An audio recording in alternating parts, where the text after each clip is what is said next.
परिचर्चा की शुरू करते हैं। तो आज अभी सभी हमारे मुख्य अतिथि और सभी प्रतिभागी उपस्थित हो चुके हैं और आज की परिचर्चा का विषय है नारी सुरक्षा की सामाजिक स्थिति। मनुष्य एक सामाजिक प्राणी है, वो कभी अकेला नहीं रह सकता है, क्योंकि अकेला रहना एक बहुत बड़ी साधना है। आवाज बहुत जो लोग परिवार और समाज में रहते हैं उन्हें एक कट कर दूसरे आ की रही सहायता है की आपकी। आवश्यकता पड़ती है। चाचा चाची मामा मामी भाई बहन ये सब मिला के हम एक परिवार बनते हैं। परिवार से समाज बनता है, समाज से शहर और शहर से राष्ट्र, राज्यों से राष्ट्र का निर्माण होता है। और इसलिए जो समाज में रहते हैं वो एक दूसरे से जुड़े हुए रहते हैं। तो आज ये हमारा सामाजिक विषय है एक, और इसमें आज हम सभी उपस्थित हैं। और आज की हमारी मुख्य अतिथि है अंतर्राष्ट्रीय महिला काव्य मंच की राष्ट्रीय सचिव और झारखंड बंगाल बिहार की प्रभारी आदरणीय सारिका भूषण जी, एक साहित्यकार हैं। और उसके बाद आती हैं रेणु झा जी, जो उपस्थित नहीं हो पाई हैं, एक शिक्षिका और कवयित्री हैं। इसके साथ ही साथ वो समाचार पत्रों में नियमित रूप से लेख लिखती रही हैं और मुख्यमंत्री जी से सम्मानित भी हो चुकी हैं। फिर आती हैं संगीता कुजारा टाक जी, जो अभी तक शायद जुड़ नहीं पाई हैं। अच्छा, एक सेकेंड, किन्हीं के पास उनका नंबर है अगर रेणु त्रिवेदी जी, तो उनको जरा सा ये भेज दीजिएगा, अ, अ, आपका हमारा जो ये लिंक है जरा सा उन्हें भेज दीजिए, ठीक है। शायद वो मैसेंजर पे शायद बिल्कुल, अगर कहीं हिंट हो रहा है कि शायद कहीं मिस हो गया हो, सॉरी इसके लिए बोलिएगा मेरी तरफ से, जरा सा भेज दीजिए। तो संगीता कुजारा टाक जी एक संवेदनशील समाज सेवी हैं, कवयित्री हैं, और उनकी पुस्तक खुद से गुजरते हुए प्रकाशित हो चुकी है। और संवेदनशील समाज सेविका होते हुए कई मुद्दों पर बेबाकी से बोलती हैं और बहुत ज्ञान भी रखती हैं। और फिर आती है हमारी रेणु मिश्रा त्रिवेदी जी, जो एक सफल शिक्षिका हैं और एक उम्दा गजलकारा हैं। उनका लाइव मैंने कई बार सुना है, बहुत अच्छा गजल लिखती हैं। और मैं उनकी गजल सुनती हूँ तो मुझे बहुत ही अच्छा लगता है। फिर आती हैं डॉक्टर रंजना कंठ रमन जी, जो नमस्कार। विमेंस कॉलेज में बीए हिंदी की व्याख्याता हैं और एमए से हिंदी करने के बाद फणीश्वरनाथ नाथ रेणु जी की कहानियों में लोक संवेदना पर पीएचडी कर चुकी हैं और अपना आदर्श अपनी माँ को मानती हैं। और उनका सबसे पसंदीदा जो घूमने की जगह है वो है उनका अपना घर। और फिर आती हैं मोना बग्गा जी, जो ये भी एक बहुत संवेदनशील समाज सेविका हैं, एक बहुत अच्छी कवयित्री हैं और नारी के विविध पहलुओं पर, वो कब हंसती है, कब रोती है, कब खेलती है, कब खुश होती है, और सभी विषयों पर इतनी सुंदर कविताएं लिखती हैं। कभी उनकी कविताएं आप लोग जरूर पढ़िएगा फेसबुक पे। और उसके बाद आती हैं नमस्कार सभी को। रिमझिम झा जी, जो एक शिक्षिका हैं, कवयित्री हैं और सबसे बड़ी बात स्टोरी टेलर है। कई बार मुझसे उनकी बात हो चुकी है कि मैं कभी ना कभी आपकी कहानी भी जरूर पढ़ूंगी। शायद मेरा इंतजार है वो दिन कब आएगा। तो हम सभी अब आज के कार्यक्रम की शुरुआत करते हैं। और क्या उन्हें लिंक मिल गया है रेणु त्रिवेदी जी, संगीता कुजारा जी को? कल्याणी जी, हम सभी एक दूसरे को अभिवादन कर लें, जी जी जी जी जी। क्योंकि इतने गुणी जनों के बीच में खुद को पाना भी अपने आप में परम सौभाग्य की बात है कि हम जी सभी एक दूसरे को नमन करें कि हमने अपने अपने क्षेत्र में जितनी भी हो सके, हमने सभी ने एक दूसरे से जो कुछ भी आज सीख के जाएंगे, जो कुछ भी एक दूसरे को बता के जाएंगे, या ऐसे मंचों पे आना अपने आप में एक परम सौभाग्य की बात है। जी तो जी, बहुत सभी बड़ा मंच है। हम एक दूसरे के लिए तालियां बजा लेते हैं। चलिए हम जी सभी जी अपने अपने अपने लिए जी जी, कि हम जरूर। और बिल्कुल। अब कार्यक्रम क्या वो उनसे बात हो गई संगीता कुजारा जी से? आपकी आवाज नहीं आ रही रेणु जी, आपकी आवाज नहीं आ रही है, नहीं आ रही आपकी आवाज। माइक म्यूट है मैम हाँ, आपका। बात हो गई है। हाँ जी जी बात हो गई है डॉली से, तो जुड़ रही है, तो कुछ ही अब पलों में कार्यक्रम वो शुरू जुड़ करने से जाएगी। पहले मैं मंच की अध्यक्ष आदरणीय डॉक्टर कीर्ति काले जी, उपाध्यक्ष ओम प्रकाश कल्याणी जी, महासचिव हरिप्रकाश पांडे जी का बहुत बहुत आभार व्यक्त करती हूँ कि आज हमें इस गोष्ठी के लिए उन्होंने मंच प्रदान किया और सभी हम एकत्रित हैं यहाँ पे। और संगीता कुजारा टाक जी का परिचय फिर से एक बार दे दूं, जो एक बहुत ही संवेदनशील समाज सेविका हैं और उनकी एक पुस्तक प्रकाशित हो चुकी है, खुद से गुजरते हुए। और संवेदनशील इसलिए मैंने कहा कि वो कई कई विषयों पर बेबाकी से बोलती हैं और बहुत अच्छा ज्ञान रखती हैं, जो आज हमें सुनने को भी मिलेगा। आप सबका बहुत बहुत चलिए, अब हम नमस्कार। सबका परिचय एक दूसरे का हो गया है और तो हम कार्यक्रम की शुरुआत करते हैं। और मैं एक बात कहना चाहूंगी यहाँ पर कि हम सभी साहित्य के क्षेत्र में किसी से आगे पीछे हो सकते हैं, अवश्य, पर एक उम्र बिल्कुल। के लिहाज से कुछ कम ही हमारी बीच की दूरियां होंगी। तो हम सब जब स्कूल में पढ़ते थे, हम सभी जब पढ़ते थे, तो हम सभी को याद होगा कि हम 15 अगस्त, 26 जनवरी ये सब एक त्योहार की तरह मनाते थे। हमारी मम्मी लोग उस दिन बहुत अच्छा खाना बनाती थी। अच्छा खाना मीन्स उस समय अच्छा खाना होता था पूड़ी छोला, इडली डोसा। आजकल तो नान और ये सब बहुत कुछ हो गए हैं। तो ये होता था। और स्कूलों में आपको ये गांधी जयंती, प्रेमचंद जयंती, जो भी एक जयंती आती रहती थी, उसमें बात बात प्रतियोगिता होती थी। और उसमें एक शिक्षक लोग जो होते थे, उसके निपुण जो विषय के, हिंदी हो इंग्लिश हो, वो बच्चों को पूरी तैयार करते थे, माता पिता से बात करते थे, ये सब होता था। तो धीरे धीरे प्रगति करते हुए हम सब आगे बढ़ते हुए और बहुत आगे बढ़ते हुए एक सामाजिक दूरी बना लिए, आपस में एक दूसरे से बहुत मिलते थे, कल्याणी जी तीज की त्योहार आवाज कट गई। जाते थे। तो ये जो आवाज हमारी आ दूरी रही है, बन गई, आपको लेट हो सकता है तो आवाज बिल्कुल जो हमारी सामाजिक दूरी बन गई, उसका हमारी महिलाओं की सुरक्षा पर क्या असर पड़ता है, इसके लिए मैं आमंत्रित करना चाहूंगी आदरणीय संगीता कुजारा टाक जी को, जो इस विषय पे कुछ प्रकाश डालें। देखिए, अब जो समय आया स्वागत है कोविड संगीता जी कुजारा टाक बहुत जी का। जी मैं पहले तो एक बात बताऊं आपको कि जो हम स्त्रियों की सुरक्षा की जो आप बात कर रही हैं, ये तो पहले से ही हमारी सुरक्षा के ऊपर कोई खास ध्यान नहीं है समाज का या समाज के जो ठेकेदार हैं उन लोगों का। तो एक तो आपको मान के चलना पड़ेगा कि आपको खुद के लिए खुद से ही अपने आप को तैयार रखना है, अपने बच्चों को, अपनी बेटियों को तैयार रखना है। लेकिन मैं आपको बताऊं कि ये जो कोविड का पीरियड था, इस दौरान हमारी जो सुरक्षा की जो बात है, ये मैंने द हिंदू से मैं आपको बात बता रही हूँ, उसके डाटा से, कि ये जो 68 डेज का मतलब आपका मार्च से लेकर मई तक के बीच का जो लॉकडाउन है, उसमें जो कंप्लेन आई है। एक मिनट संगीता जी, जरा सा मैं रोकना चाहूंगी, क्योंकि मैं सोच रही हूँ कि सरस्वती वंदना के लिए मैंने गेस्ट अपीयरेंस में माधुरी ठाकुर को बुलाया था। तो जरा मुझसे गलती हुई, क्षमा चाहती हूँ।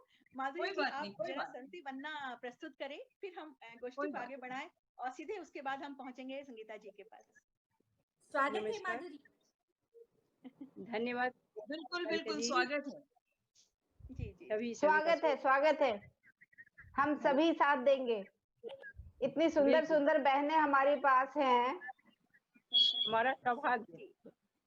जी जी जी, सुनाइए माधुरी जी, सरस्वती वंदना। स्वर सो खेलती साथ दे, स्वर सो खेलती चार दे, लौक वीणा हाथ में, कबीना हाथ में, खेलती स्वर सा खेलती, स्वर सा खेलती हार दे, दुख बसना सभी हर मंद अस्मित आँख में, शुभ्र बहुत खूब, वदना बहुत खूब। छवि मनोहर, मंद अश्रु साथ में, श्वेत कमलासन विराजित, श्वेत कमलासन विराजित कर कमंडल हाथ में खेलती स्वर सो खेलती चार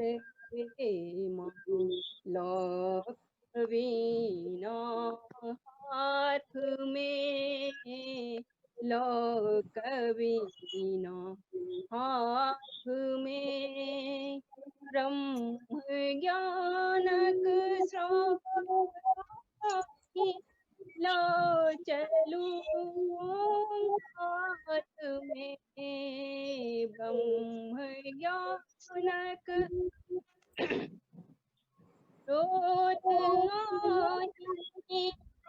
चलू कार में अज्ञानता के तिमिर सोमा ज्ञानता के तिमिर सोमा चलू दान प्रकाश में स्वर खेलती स्वर सो खेलती सार दे स्वर सो खेलती सार दे चित वंदिता माँ पूजित छी सब हाल में वाक्धिष्ठित वंदिता माँ पूजित छी सब हाल में दात्री माँ सरस्वती मति दात्री माँ सरस्वती कीर्ति दिया चहुकाल में स्वर सो खेलती स्वर सो खेलती स्वर सो खेलती सारे माँ कवीना हाथ में रचति ब्रह्माहिक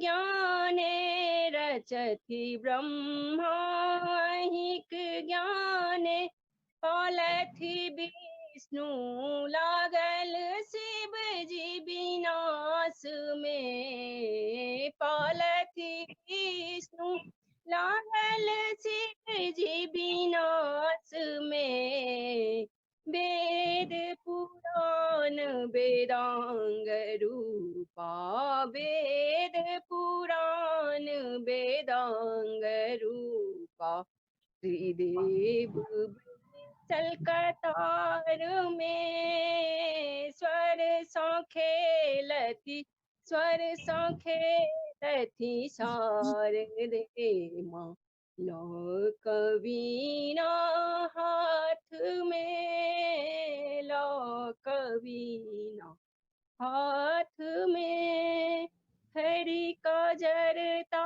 दिया सन्मति हरि का जरता दिया सन्मति कर जो रही छी एही आस में कर जो रही छी एही आस में स्वर सो खेलती स्वर सो खेलती स्वर सो खेलती सारे रे लोक वीणा हाथ में लोक वीणा हाथ में लोक वीणा हाथ में। धन्यवाद। बहुत सुंदर बहुत सुंदर बहुत सुंदर बहुत नीक लागल बहुत नीक केलहुँ अहाँ। बहुत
जैसा कि आपने बताया कि सामाजिक दूरी के बाद हमारे बीच में जो नारी सुरक्षा के लिए जो बात आ गई है, मैं आपको पहले ये बताऊं कि हम पहले भी कहाँ सुरक्षित थे।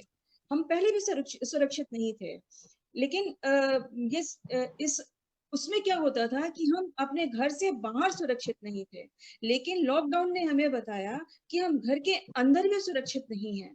ये हमारे लिए और हम सभी स्त्रियों के लिए, बल्कि समाज के लिए मैं कहूंगी, जागने वाला और जगाने वाला पहलू है। इसे समझना पड़ेगा लोगों को कि आखिर क्यों हम घर के अंदर ही सुरक्षित नहीं है, अपने ही लोगों से सुरक्षित नहीं है, अपने ही परिवार से सुरक्षित नहीं है, ही मोहल्ले में सुरक्षित नहीं है। एक जमाना होता था जबकि गांव की एक लड़की होती थी और वो सबकी बेटी होती थी, सबकी बहन होती थी, उसको लोग सभी लोग उसको सुरक्षा देने के लिए तत्पर थे। और आज ये माहौल है कि हम अपने घर में ही सुरक्षित नहीं है। तो ये एक बहुत बड़ा, देखिए, एक तो कारण ये है कि हम बहुत न्यूक्लियर फैमिली में रहने लग गए हैं, और कोविड ने हमें और न्यूक्लियर कर दिया है, हमें और अकेला कर दिया है। हर एक के पास एक गजेट, और वो अपने अपने गजेट में मस्त है, उसको कुछ पता नहीं है, और वो किसके साथ जुड़ रहा है, किसके साथ नहीं जुड़ रहा है। साइबर क्राइम्स हो रहे हैं। आप जो अपना अकेलापन बांटने के लिए आप इंटरनेट और दूसरी चीजों का जो इस्तेमाल कर रहे हैं, सोशल मीडिया का, वो आपको कहीं ना कहीं गलत लोगों से भी जोड़ रहा है और गलत चीजों से भी जोड़ रहा है। एक ये बहुत बड़ी बात है।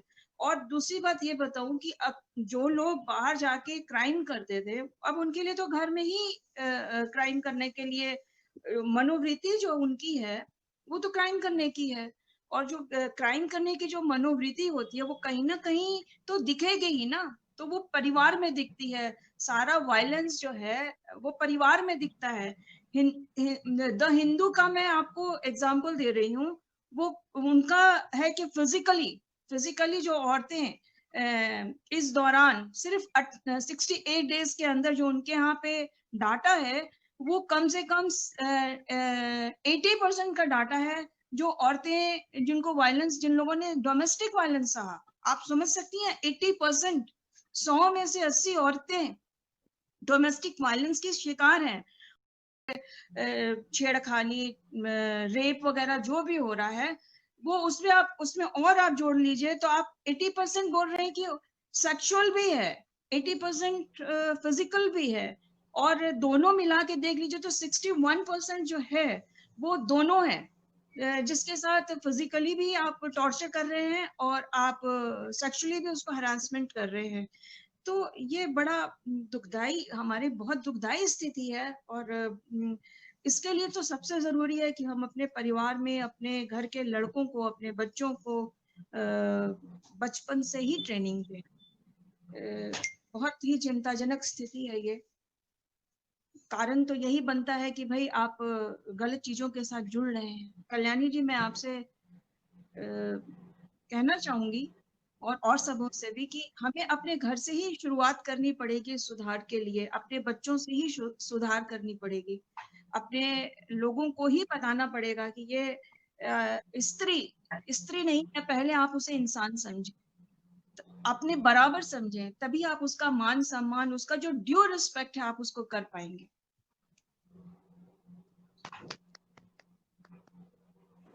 बहुत बढ़िया, मतलब बिल्कुल सही और सटीक बातें। ठीक, बिल्कुल। और संस्कार डॉली बेटों को भी दे, बेटियों के साथ मैं बेटों की ही बात कर रही हूँ, मैं बेटों की ही बात कर रही हूँ। नहीं, मैं एक चीज और बताऊं, आजकल लड़कियां भी, लड़कियों को भी आप संस्कार नहीं दीजिएगा तो वो परिवार जोड़ नहीं पाएंगी ना। वो अपने बच्चों को कैसे संस्कार देंगी, अपने लड़कों को कैसे संस्कार देंगी? इसलिए संस्कार तो दोनों को ही देना होगा, दोनों को देना है। बिल्कुल बिल्कुल सही बात, 100% सहमत। बहुत बढ़िया।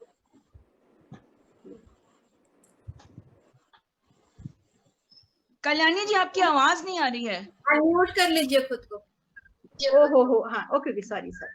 तो संगीता जी ने भी कहा कि जो हमारा लॉकडाउन या कोविड-19 जो भी चल रहा था, उसमें घर से बहुत सारी शिकायतें आई हैं, जो यूएनओ का कुछ आंकड़ा भी वो बता रही थी। तो ये है कि हम घर में भी सुरक्षित नहीं है, और अभी तो आज तो हम समाज की बात करने आए हैं, तो और पहले सुरक्षा घर की चाहिए, फिर समाज की भी चाहिए। और हमें घर में सबसे पहले लड़की और लड़कों दोनों को ही हमें अच्छी बातें सिखानी होगी, जिससे कि ये डेवलप हो, आगे बढ़ता जाए। ये उन्होंने हमें संदेश दिया। मैं ये बोल रही हूँ कि घर में ही जब सुरक्षित नहीं है तो समाज की आप बात कैसे करें? जी।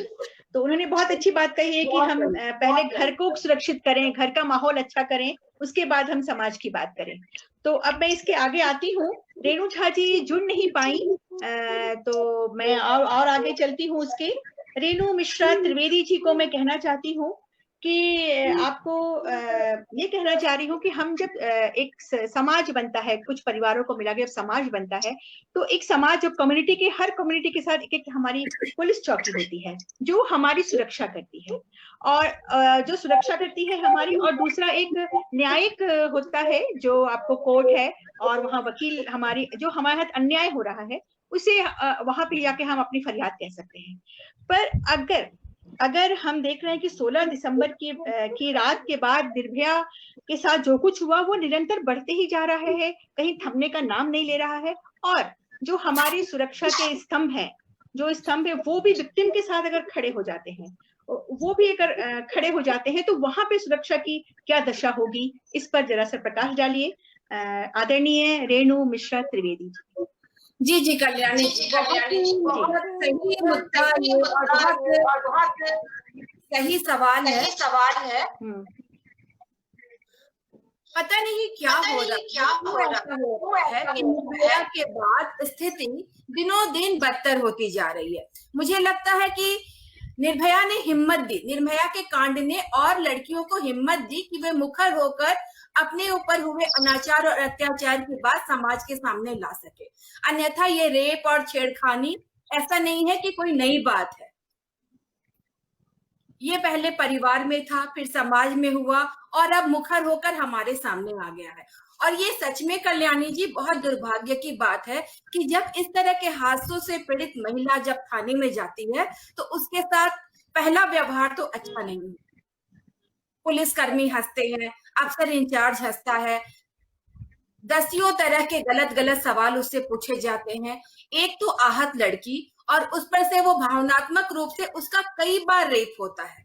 इस तरह के कांड की पीड़ित कोई भी लड़की जब कोर्ट में जाती है तो वहां वकीलों के सामने, अगर आप थाने की बात करें तो थाने के सामने बहुत दुखद स्थिति है। और ये बहुत जरूरी है कि कुछ दिशा निर्देश जारी किए जाएं कि एक सभ्य सुशिक्षित समाज में हम रह रहे हैं, तो उसी आधार पर आजकल हालांकि फास्ट ट्रैक कोर्ट बन गए हैं, है ना, इनकी सुनवाई अलग से हो रही है। कुछ महिला सामाजिक संस्थाओं ने ये बात उठाई तो उसके बाद से ऐसी व्यवस्था हुई है। लेकिन मैं बस 4 पंक्तियां कहती हूँ, क्योंकि मैं कवित्री हूँ, तो 4 पंक्तियों में मैं अपनी बात आप लोग को समझाने का प्रयास करती हूँ कि बहुत दुखद हालात हैं हमारे देश के, और लोकतंत्र के बहुत बुरे समय से हम लोग गुजर रहे हैं। हम महिलाओं को एकजुट होकर इसके खिलाफ आवाज उठाने की बहुत जरूरत है, जिसकी पहल आज इस मंच के जरिए हो रही है। तो इसके लिए मैं आपके मंच का भी शुक्रिया अदा करती हूँ। सुनिए कि 4 स्तंभ थे प्रजातंत्र के, चारों ही बेमोल बिक गए। 4 स्तंभ थे प्रजातंत्र के, चारों ही बेमोल बिक गए, और जनरल डायर हुक्मरान अब, जनरल डायर हुक्मरान अब, इनके सारे रूप दिख गए। तो अब जनता अनजान नहीं है, जनता बहुत अच्छे से समझ रही है कि क्या हो रहा है, क्यों हो रहा है, और क्या होना चाहिए। और आप निश्चिंत रहिए कल्याणी जी, बहुत जल्दी हम में से ही कुछ लोग उभरेंगे और वो आगे आएंगे, और ये स्थितियां बदलेंगी। औरत अब जाग चुकी है, बहुत हो चुका, अब नहीं होगा, और धीरे धीरे ये स्थिति बदलेगी। बस, थैंक यू। मुझे बिल्कुल सही बात। और ये शुरुआत जरूर होगी, और एक न एक दिन हम लोग इस मुकाम पर पहुंचेंगे कि हमें बेटियों की सुरक्षा के लिए गोष्ठी नहीं रखनी पड़ेगी। बहुत सुंदर, बहुत सुंदर। हर काली रात की सुबह होती है, इस समस्या का भी समाधान होगा। बिल्कुल होगा। नहीं, ये हम ही लोग को करना है, ये हम ही हाँ लोग को बिल्कुल, करना है। मैंने कहा ना कि हम लोग से ही कुछ लोग उभरेंगे जो इसका हल ढूंढ के लाएंगे। जी बिल्कुल। इस विषय को इसलिए लाई कि कुछ कुछ बातें हमारे दिमाग में कहीं गड़ जाती है। तो जब निर्भया का केस चल रहा था, मैं ऐसे ही एक दिन टीवी खोली और कुछ देख रही थी, तो उसमें जो उनके वकील थे, क्या तो उनका नाम था, ध्यान नहीं आ रहा है, वो जोर से चिल्ला के बोल रहे थे कि जरा पूछो उस माँ से कि उसकी बेटी रात को 12 बजे क्या कर रही थी। तो ये एक सुप्रीम कोर्ट का वकील अगर ये कहता है कि वो क्या कर रही थी, तो क्या दिन के 12 बजे ऐसा नहीं होता है? क्या दिन के 10 बजे नहीं होता है? क्या शाम को नहीं होता है, दोपहर को नहीं? रात 12 बजे जी। तो ये बैठे घर के अंदर भी होता। जी, तो ये चीज जो है, ये जब वो गया है केस आपके कोर्ट तक और आप सुप्रीम कोर्ट के वकील होके ये बयान दे रहे हैं, तो एक सोचने की बात है, एक सोच उभरती है कि इसके बाद हम क्या कहें, अब क्या करें। एक ये बहुत बड़ा जी जी जी। अब इसके आगे मैं बुलाना चाहती हूँ, अब मैं आमंत्रित करती हूँ डॉक्टर रंजना कंठ रमन जी को, जो जिनसे मैं कहना चाह रही हूँ कि वो इस बात पे प्रकाश। और एक बात और कहूंगी आपको रेणु मिश्रा द्विवेदी जी, एक घटना सभी को पता है, हमारे पुराण ग्रंथ है, हमारे जो पुराने जो ग्रंथ होते हैं, कि भीष्म पितामह जी को कांटों की शैया पर क्यों सोनी पड़ी थी, ये सभी जानते हैं। पर एक और छोटी सी घटना है कि भीम को इच्छा मृत्यु का वरदान प्राप्त था, और जब उसी सुदर्शन चक्र से जब उसे मारने लगे श्री कृष्ण भगवान, तो उन्होंने कहा कि मैं तो हमें सत्य के मार्ग पे चला और आपके साथ रहा, सत्य के साथ खड़ा रहा, फिर आप मुझे क्यों मार रहे हैं? तो उन्होंने कहा था कि जब द्रौपदी का चीरहरण हो रहा था तब तुम मौन क्यों थे? ये बहुत बड़ा पाप है। तो ये जो है, जो कुछ भी हो रहा है, इसकी सजा तो हमें कहीं ना कहीं भुगतनी ही है, वो कर्म की सजा तो मिलना है, पर अभी जो है यहाँ भी हमें अपनी आवाज उठानी है। तो ये चीज है जी। तो अब इसके बाद मैं आती हूँ रंजना कंठ रमन जी के पास। तो उनसे कहना चाहती हूँ कि महिला सुरक्षा एक सामाजिक मसला है, इसे जल्द से जल्द सुलझाने की जरूरत है। महिलाएं देश की लगभग आधी जनसंख्या है जो शारीरिक, मानसिक रूप से, सामाजिक रूप से पीड़ित है। यह देश की विकास और तरक्की में बाधा बन रहा है। इस पे आप क्या कहना चाहेंगी? अपने विचार रखिए, आदरणीय डॉक्टर रंजना कंठ रमन जी। धन्यवाद कल्याणी जी। जी देखिए, इंटरनेट बार बार बाधित हो रहा है, मुझे तो सुनाई नहीं दी, और जो मैं बोल रही हूँ बार बार रिपीट भी हो रहा है। लेकिन आज का जो समाज, आपने जो मुद्दा उठाया है कि हम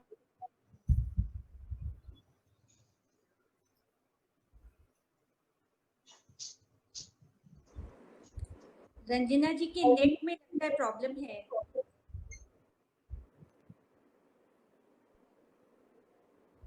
क्या मेरी आवाज नहीं जा रही है? नहीं रंजना जी, नहीं सुनाई दे रहा।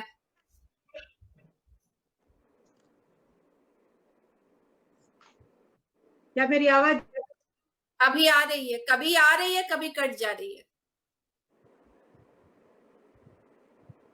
आप नहीं तो किसी दूसरे डिवाइस से लॉगिन कीजिए रंजना जी, एक बार फिर से।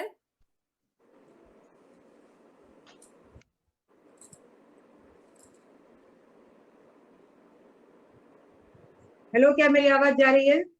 हाँ, अभी आ रही है। मैंने कहा कि आज का जो विषय हमने उठाया है, जो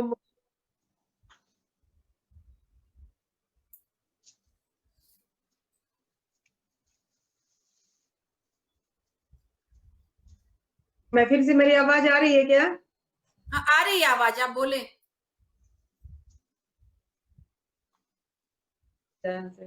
कि हमारे देश में जो नारियों की स्थिति है, जिस पर हम लोग आज चर्चा करने के लिए यहाँ पर एकत्रित हुए हैं, ये कोई आज का मुद्दा नहीं है मेरे विचार से, जहां तक मेरा अपना विचार है, ये आज की बात नहीं है। नारियों की स्थिति शुरू से ही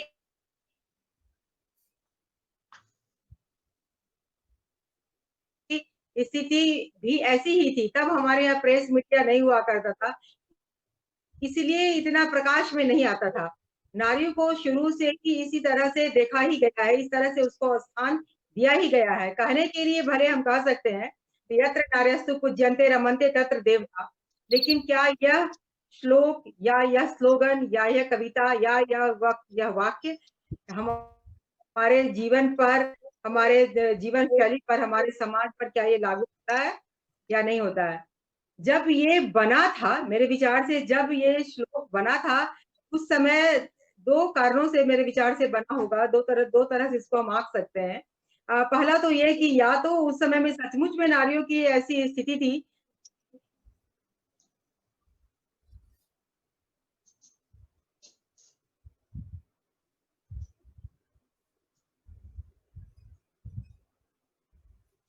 से देखते थे, इसलिए हम इस संदेश को दूसरों तक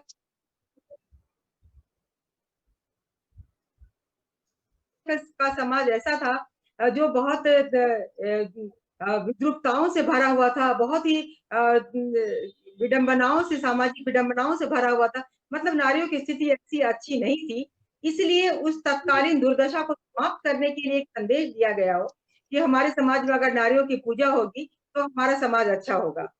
ये तो सब लोग जानते हैं कि स्त्रियों को जहाँ सम्मान मिलता है, जहाँ स्थान मिलता है, जहाँ उनकी कद्र होती है, जगह पर सब कुछ अच्छा और सुंदर होता है।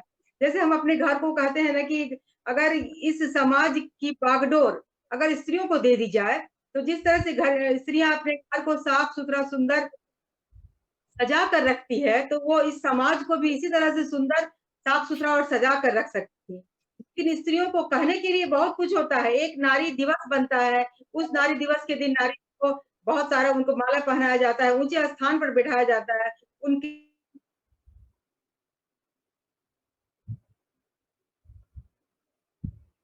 उस एक पल के बाद नारी की स्थिति वही होती है जैसी सनातन काल से आज तक होती आई है। लेकिन जिस तरह से जीवन जीने के लिए हमें भोजन, पानी, हवा, वायु सबकी आवश्यकता होती है, वैसे चलाने के लिए स्त्री की भी आवश्यकता है। और किसी भी समाज को अगर हम देखें, उसको आंकें कि इसमें क्या अच्छा है और क्या बुरा है, तो सबसे पहले उस समाज में स्त्रियों के बारे में हमें देखना होगा कि स्त्रियों की कैसी दशा है उस समय, उस जगह में। अगर स्त्री की अच्छी दशा है तो समझ सकते हैं हम कि हमारा समाज, उस समय का समाज, उस जगह का समाज, तत्कालीन समाज हमारा सही और अच्छा है। अगर वहां स्त्री की अच्छी दशा नहीं है तो उस समाज को हम अच्छे नजर से हम नहीं देख सकते हैं। कहने का मतलब मेरा ये है कि अगर स्त्रियों को, देखिए तराजू का दो पहलू है, दो पलड़ा है, स्त्री और पुरुष। हम ऐसा नहीं कह सकते कि हम स्त्री को ही उठा और पुरुष को बिल्कुल हम नकार दें। जैसे आजकल हम एक कहते हैं कि हमारी बेटी है, हमारा अभिमान है, तो क्या बेटा कुछ नहीं है? बेटा भी हमारा है।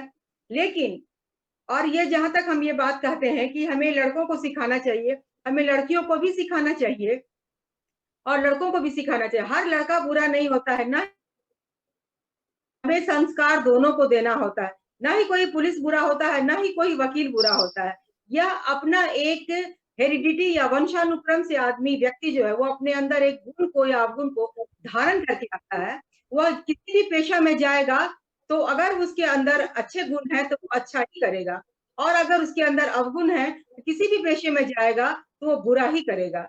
इसलिए व्यक्ति को सबसे पहले को जो उसके अंदर हेरिडिटी है, उसको अगर वो गलत दिशा में जा रहा है तो उसको सही दिशा में ले जाने की उसको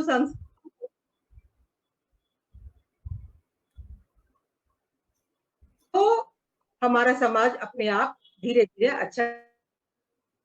जो इतनी बातें हो रही हैं, या जिस समय निर्भया का कांड हुआ था, या रांची वाला कांड है, या कठुआ वाला कांड है, या हाथरस का कांड है, क्या ये पहले नहीं होता था? पहले घर में, परिवार में, देवर के द्वारा, जेठ के द्वारा, ससुर के द्वारा, पिता के द्वारा, अपने भाई बहन, चाचा की इत्यादि के द्वारा, रिश्तेदारों के द्वारा भी महिलाओं का शोषण होता था। तब बातें दबा दी जाती थी भी इस तरह से परवरिश इस तरह से होता था कि वो मुंह खोलने का हिम्मत नहीं करती। अंग्रेज या ब्रिटिश शासन को हम लोग बहुत बुरा मानते हैं कि उस समय में हमारे बहुत हम लोग स्वतंत्र थे, बहुत सारी हम विडंबनाएं थी, बहुत सारी खराबियां थी हमारे समाज।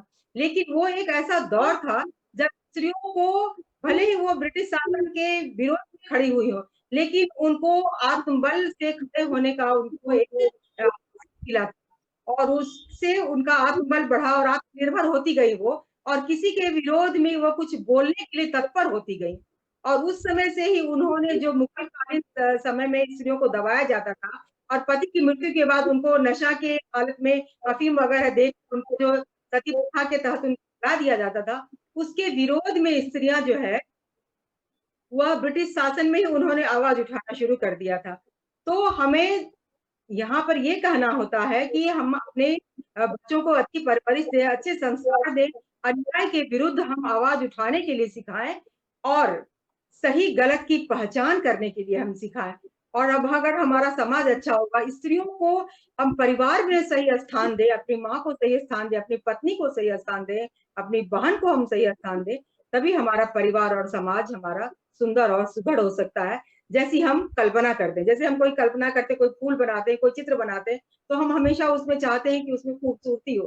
कोई कविता लिखते हैं, कोई कहानी लिखते हैं, तो हम क्या करते हैं, कोई अगर हम कोई ऐसी विसंगत बातों को भी उठाते हैं तो हम उसको बहुत सुंदर आकार देना चाहते हैं, ऐसा आकर्षक बनाना चाहते हैं ताकि लोगों का ध्यान पड़ जाए, लोग उसको देखें, पढ़ें और उनसे कुछ लोग लेसन ले, सबक सीखें।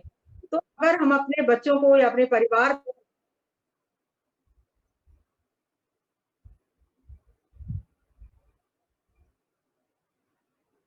तो निस्संदेह हमारा समाज जो है वो बहुत ही खूबसूरत बनेगा, जैसी हम कल्पना करते हैं।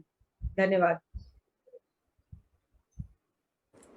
बहुत बढ़िया, बहुत अच्छे तरीके से आपने अपनी बातें रखी, बहुत बढ़िया।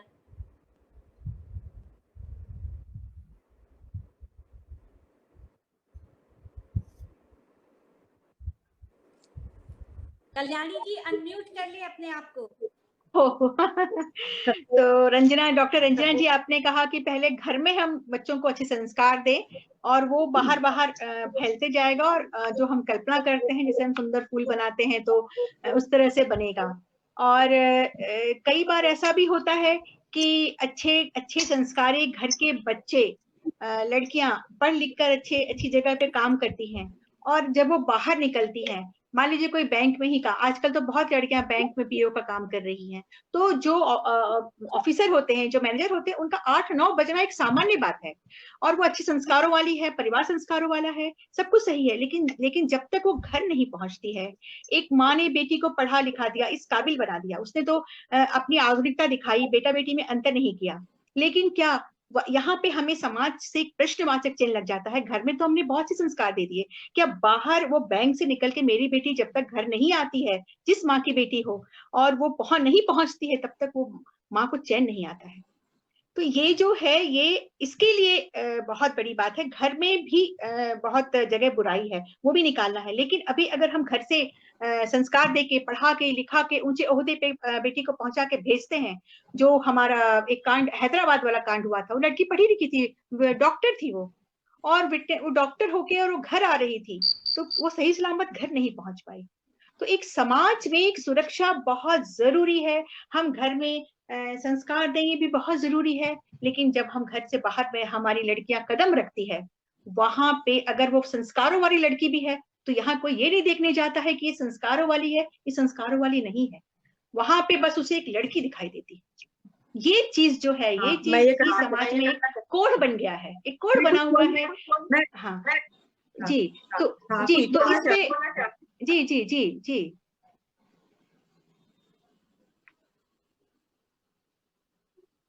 जी रंजना जी, आपने बहुत अच्छे विचार रखे, मैं उससे बहुत सहमत हूँ, बट मैं एक सामाजिक बात बोल रही हूँ कि ये आपने जो बात बोली वो बहुत अच्छी बात बोली घर में जी, पर ये भी एक बहुत बड़ा मुद्दा यहाँ पे आता है, जिसके लिए हमें सामाजिक सुरक्षा चाहिए। हम घर को सुरक्षित कर लेंगे, आज जागरूक होकर घर को सुरक्षित कर लेंगे, लेकिन समाज में भी हमें चाहिए, हमारी बेटियों को सुरक्षा चाहिए, जो दिन ब दिन बढ़ते जा रहे हैं। और रंजना जी आपकी आवाज नहीं आ रही, इसलिए मेरे को थोड़ा, मैं आगे किसी को बुलाना चाहती हूँ। ये अब मैं बुलाती हूँ स्मिता गहलोत जी, जो मारवाड़ी कॉलेज में हिंदी की व्याख्याता हैं और इन्होंने नारी की पारिवारिक और सामाजिक समस्याओं पर पीएचडी किया है, शोध किया है। तो उन्हें मैं आमंत्रित करती हूँ कि वो नारीवाद पे कुछ कहें। आइए, स्वागत है स्मिता गहलोत जी। नमस्ते आप सभी को जी। सबसे पहले तो मैं ये कहना चाहूंगी, इनकी शक्ल पे मत जाइए, ये बस ऐसी दिखती हैं, ये व्याख्याता है और बहुत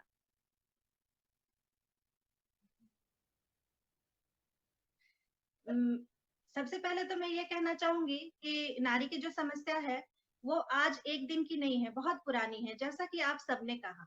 और मेरी आवाज आ रही है ना आप सबको? आप मुझे सुन पा रहे हैं? जी, आपकी आवाज आ रही है, आप बोलिए, आवाज आ रही है, हेलो, बोलिए। तो वो बहुत पुरानी है, लेकिन हाँ ये भी सच है कि ठीक है, समस्याओं पे बहुत सारी बातें हुई हैं, मैंने इस पे काफी रिसर्च किया है और मुझे ऐसा लगता है कि समस्याओं के बारे में सबको पता है। एक नारी होने के नाते एक नारी को तो विशेष रूप से पता है कि समाज में कौन कौन सी समस्याएं हैं, पारिवारिक स्तर पे या सामाजिक स्तर पे। जैसा कि अभी रिसेंटली जो खबर आई है, बलात्कार वगैरह जो भी अभी हम हमेशा सुनते रहते हैं, ये तो एक आम समस्या बन के रह गई है। लेकिन इसके बावजूद भी मुझे ऐसा लगता है कि जब तक समाज जो है वो स्त्री और पुरुष इन दोनों को एक मनुष्य के रूप में नहीं देखेगा, तब तक ये समस्या का समाधान कभी भी नहीं होगा। क्योंकि एक स्त्री सबसे पहले एक व्यक्ति है। स्त्री और पुरुष इन दोनों को अलग अलग देखना ही सबसे बड़ा गुनाह है और यहीं से शुरू होती है असुरक्षा की। हमारा समाज पुरुष को एक अलग बल देता है, एक अलग ओहदा देता है, स्त्री को एक अलग ओहदा देता है कि नहीं, स्त्री है, कमजोर है, अबला है, इसे दबा के रखना है, ये पुरुष है, हमारा समाज पुरुष प्रधान है, तो हम पुरुष जो चाहे वो कर सकता है। मुझे लगता है कि ये जो भेद है ये कभी भी खत्म नहीं होगा जब तक कि स्त्री को और पुरुष को दोनों को एक व्यक्ति के रूप में न देखा जाए। और ये बहुत जरूरी है और हमारे समाज में ये चीज नहीं हो पा रहा है और इसका सबसे बड़ा कारण मुझे लगता है कि घर में ही शुरू होता है। घर में ही आप देखना, कई बार बेटे जब कहीं जाते हैं तो उनसे ये नहीं पूछा जाता बेटा कहाँ जा रहे हो, वो कहते हैं माँ मैं आ रहा हूँ और वो निकल के चले जाते हैं। लेकिन जब लड़कियां जाती हैं तो उनसे 10 सवाल किए जाते हैं कि तुम कहाँ जा रहे हो, दोस्त का क्या नाम है, उसका फोन नंबर दे के जाओ, कितने बजे आओगे, ये वो।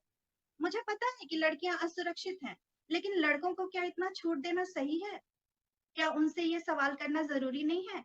उनके अंदर में क्या बचपन से ये भावना डालना जरूरी नहीं है कि आप लड़के हो लेकिन आपकी भी अपनी एक मर्यादा है? तो मुझे ऐसा लगता है कि ये घर से ही शुरू होता है, उसके बाद समाज आता है, समाज में भी ये व्याप्त है।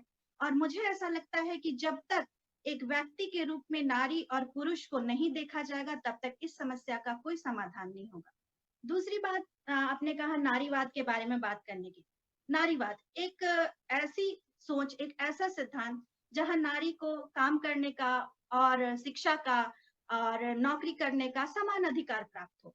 लेकिन इस नारीवाद शब्द को, जो कि पाश्चात्य से आया है, हम पाश्चात्य सभ्यता से बहुत ज्यादा प्रभावित हो जाते हैं। हमें लगता है कि पश्चिम में जो कुछ भी होता है वो सही होता है, जबकि मेरा ऐसा मानना है कि हमारी भारतीय संस्कृति सबसे सुदृढ़ है। हमारी भारतीय संस्कृति की एक एक बात इतनी अच्छी और पुख्ती है कि अगर उन सब चीजों को लेकर के हम चलें तो हमें कहीं किसी और को फॉलो करने की, किसी और का नेतृत्व करने की आवश्यकता ही नहीं है।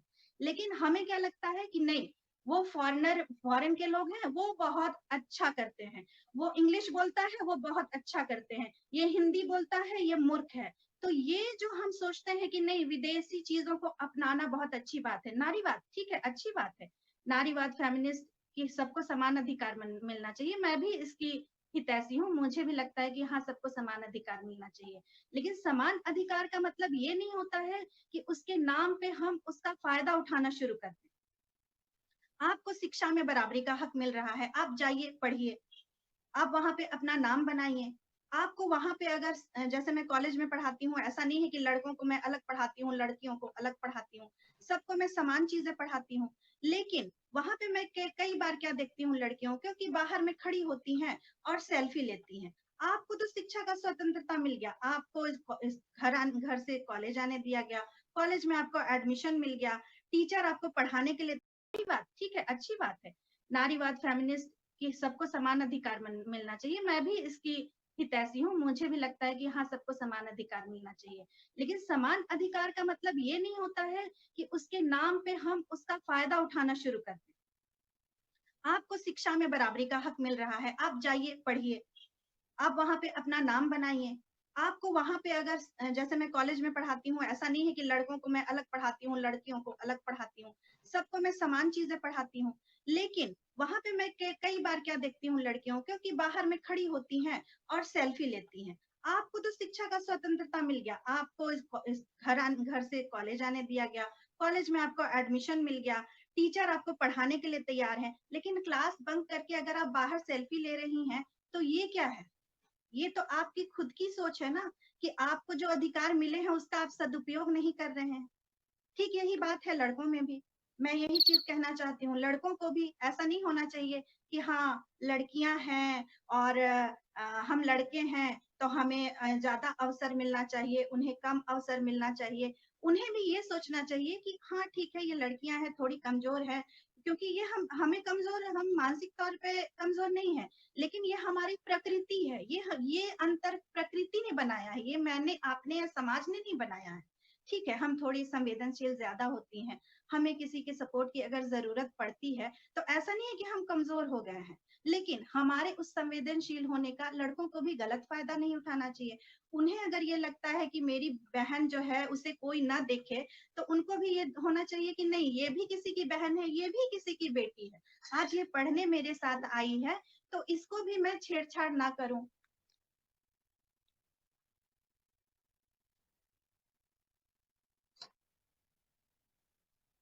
हाँ, हेलो, आप सुन पा रहे हैं मुझे? जी जी, आवाज आ रही है आपकी, मेरी आवाज आ रही है? जी बोलिए बोलिए, आ रही है। तो मैं उस परिस्थिति में रहती हूँ, तो यहाँ पे क्या हो रहा है कि नारीवाद, फेमिनिज्म के नाम पे क्या हो रहा है कि फूहड़पन को अपनाया जा रहा है। लड़के अगर सिगरेट पीते हैं और मैं उनके साथ सुट्टा मार के कहती हूँ कि मैं लड़कों के बराबर खड़ी हूँ, तो मुझे लगता है कि ये सबसे बड़ा बेवकूफी है हम स्त्रियों के लिए।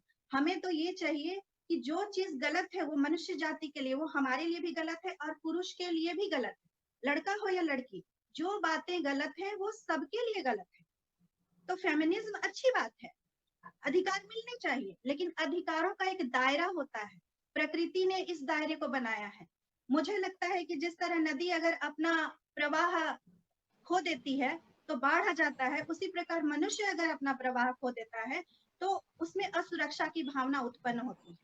और यही हमारे समाज का सबसे बड़ा कोड़ है कि हम किसी भी चीज को प्रतिस्पर्धा के रूप में लेते हैं, ना कि सारे लोगों को मिल के एक मनुष्य जाति के लिए जो सही है उसके बारे में सोचते हैं। हमारा क्या पुरुष के साथ प्रतिस्पर्धा करना सही है? मैं एक औरत से ही पूछती हूँ कि क्या हमारा पुरुष के साथ प्रतिस्पर्धा, हाँ सही है, कब? अगर हम शिक्षा में प्रतिस्पर्धा करते हैं, किसी अच्छी टेक्नोलॉजी को जानने में प्रतिस्पर्धा करते हैं, हम समाज के विकास में प्रतिस्पर्धा करते हैं, लेकिन अगर हम सिगरेट पीने में और अर्धनग्न अवस्था में घूमने में प्रतिस्पर्धा करते हैं तो मैं इसकी हितैषी बिल्कुल भी नहीं हूँ। फेमिनिज्म के नाम पे ये बिल्कुल भी नहीं होना चाहिए। तो मेरा बस यही मुद्दा है कि स्त्री हो या पुरुष, जब तक वो एक मनुष्य के रूप में इस समाज में प्रस्तुत नहीं होगा तब तक ये समस्या कभी भी समाधान की ओर नहीं जाएगी, समस्या यथाचित बनी हुई रहेगी। धन्यवाद।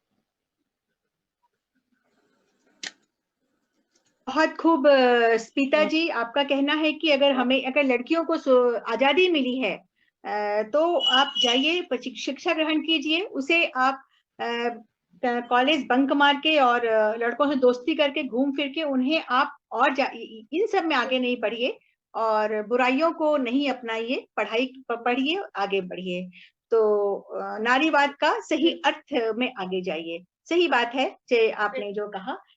और मैं मोना बग्गा जी क्या आ चुकी हैं, अभी उन्होंने देखा था कि वो कट गई थी। मोना बग्गा जी जस्ट अभी वो कटी हैं शायद। ठीक है, तो मैं अभी रिमझिम झा को बुला लेती हूँ। तो रिमझिम झा जी, आपसे मैं कहना चाहती हूँ कि आप जरा इस पर प्रकाश डालिए कि जैसे हम घर में हमारे बच्चे कभी लड़की होते हैं लड़के होते हैं, तो एक अक्सर एक हमारा एक धारणा है या हमारे मुंह से निकल जाता है लड़की को देख करके कि देखो, अरे जरा अदब से बात करो, अच्छे कपड़े पहनो, ठीक से बैठो, ये निकल ही जाता है। और अगर कोई हमसे, कोई लड़की, पढ़ी लिखी लड़की हमसे बहुत अच्छे से अगर बात करती है तो हम भी अनायास ही कह देते हैं कि अरे कितनी पढ़ी लिखी है, कितने अच्छे ओहदे पे है और कितने अदब से बात कर रही है।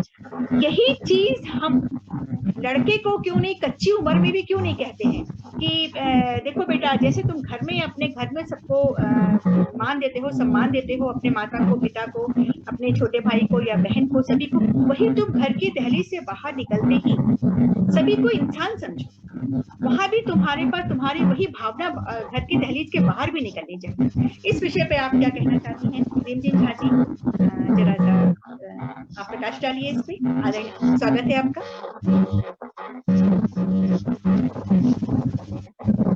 बाकी लोग अपना माइक म्यूट कर लें, बाकी सभी म्यूट कर लें। आप सभी को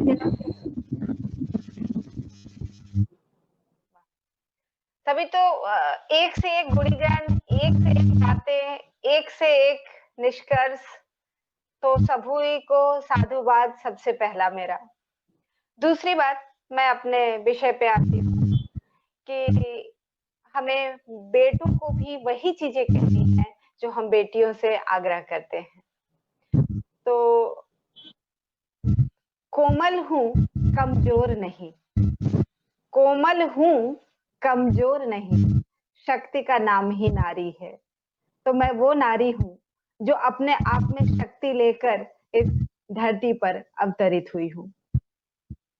मुझे याद आता है कि जब मैं 16-17 साल की हुई थी और इसी तरह एक समारोह में गई थी, तो मैं अपनी मम्मी से बोली कि मम्मी, वो लड़का मुझे देख रहा है। मतलब कुछ वक्त हम गुजारे वहां पर, मैं बहुत ध्यान से देख रही थी कि वो मुझे देख रहा है। नव यौवन था, बहुत अच्छा लग रहा था उस वक्त। घर आई और कोई संगी साथी उस वक्त थे नहीं, तो मम्मी से ही ये बात बताई कि मम्मी पता है आज वहां ऐसे ऐसे हुआ। तो मेरी मम्मी मुझे बहुत आराम से बिठाई और पूछी कि सिर्फ वो तुम्हें देख रहा था? मैं कहा हाँ हाँ बिल्कुल मम्मी, वो मुझे देख रहा था। तो तुम उसे नहीं देखी? अब देखिए, पॉइंट ऑफ व्यू देखिए कि वो तुम्हें देख रहा था, ये तुमने ध्यान दिया, लेकिन तुम भी तो उसे देख रही थी। तो ये जो चीज है, पहले अपने अंदर वाली बात, कि पहले अपने अंदर देखिए कि मेरे अंदर क्या है, उसके बाद समाज के ऊपर उंगली या जो कुछ भी है।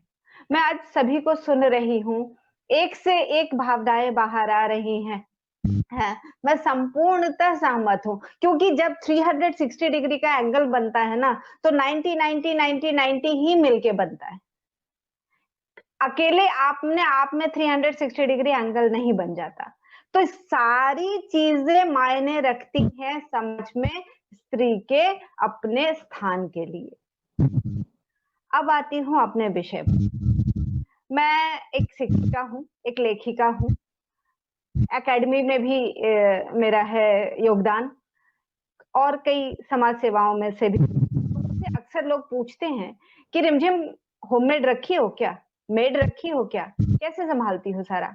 मैंने कहा मेरे 2 बेटे हैं। तो बेटे, फिर तो घर कैसे चलता है तुम्हारा? मैंने कहा बेटों के पास भी पेट है, और मेरे बेटे भी उतने ही मेरे सहयोगी हैं जितनी मैं एक बेटी से एक्सपेक्टेशन लेके चलती, आकांक्षा लेके चलती कि मेरी बेटी अगर मुझे किचन में हेल्प कर सकती है तो मेरे बेटे भी वो काम करें। तो शुरुआत मुझे वहीं से करनी थी और मैं वहीं से की हूँ।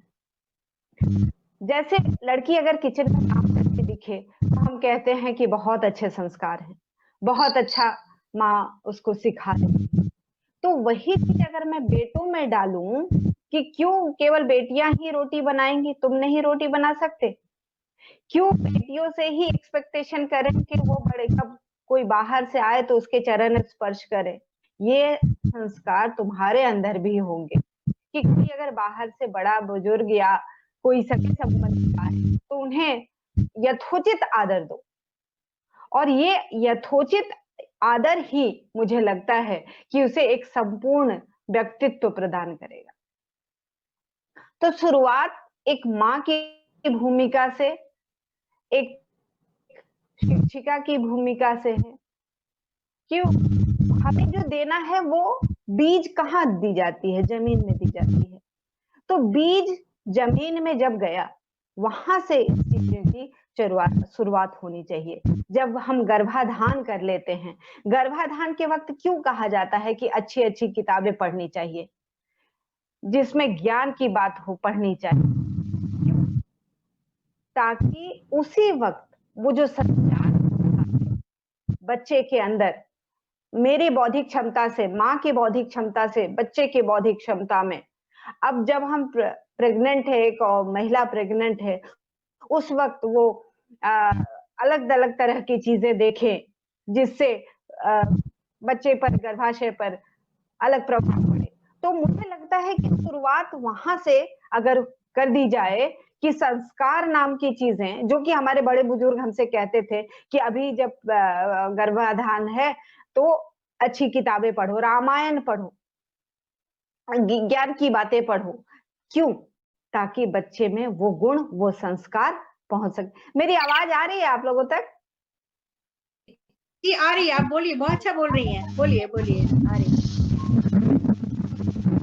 तो मुझे लगता है वहां से हमें शुरुआत करनी है कि गर्भाधान से शुरू हो जाए, क्योंकि जब हम कहते हैं कि बच्चे के मानसिक विकास 7 वर्ष की उम्र तक हो जाता है, तो ये सारी चीजें, मैं अपने स्कूल की 1-2 वारदात बताऊं कि कक्षा में आके टीचर्स कहती है कि पता है क्लासरूम में ऐसे हुआ, वो लड़के ने लड़की को किस किया, और फिर वो आके फिर उस बात को शायद परिवार में देख के आए होंगे, इसीलिए उस चीज को यहाँ उन्होंने दोहराया। तो ये जो माता पिता समझते हैं कि बच्चा मेरा कुछ नहीं समझता है, तो इस सोच से बाहर निकले, इस दायरे से बाहर निकले।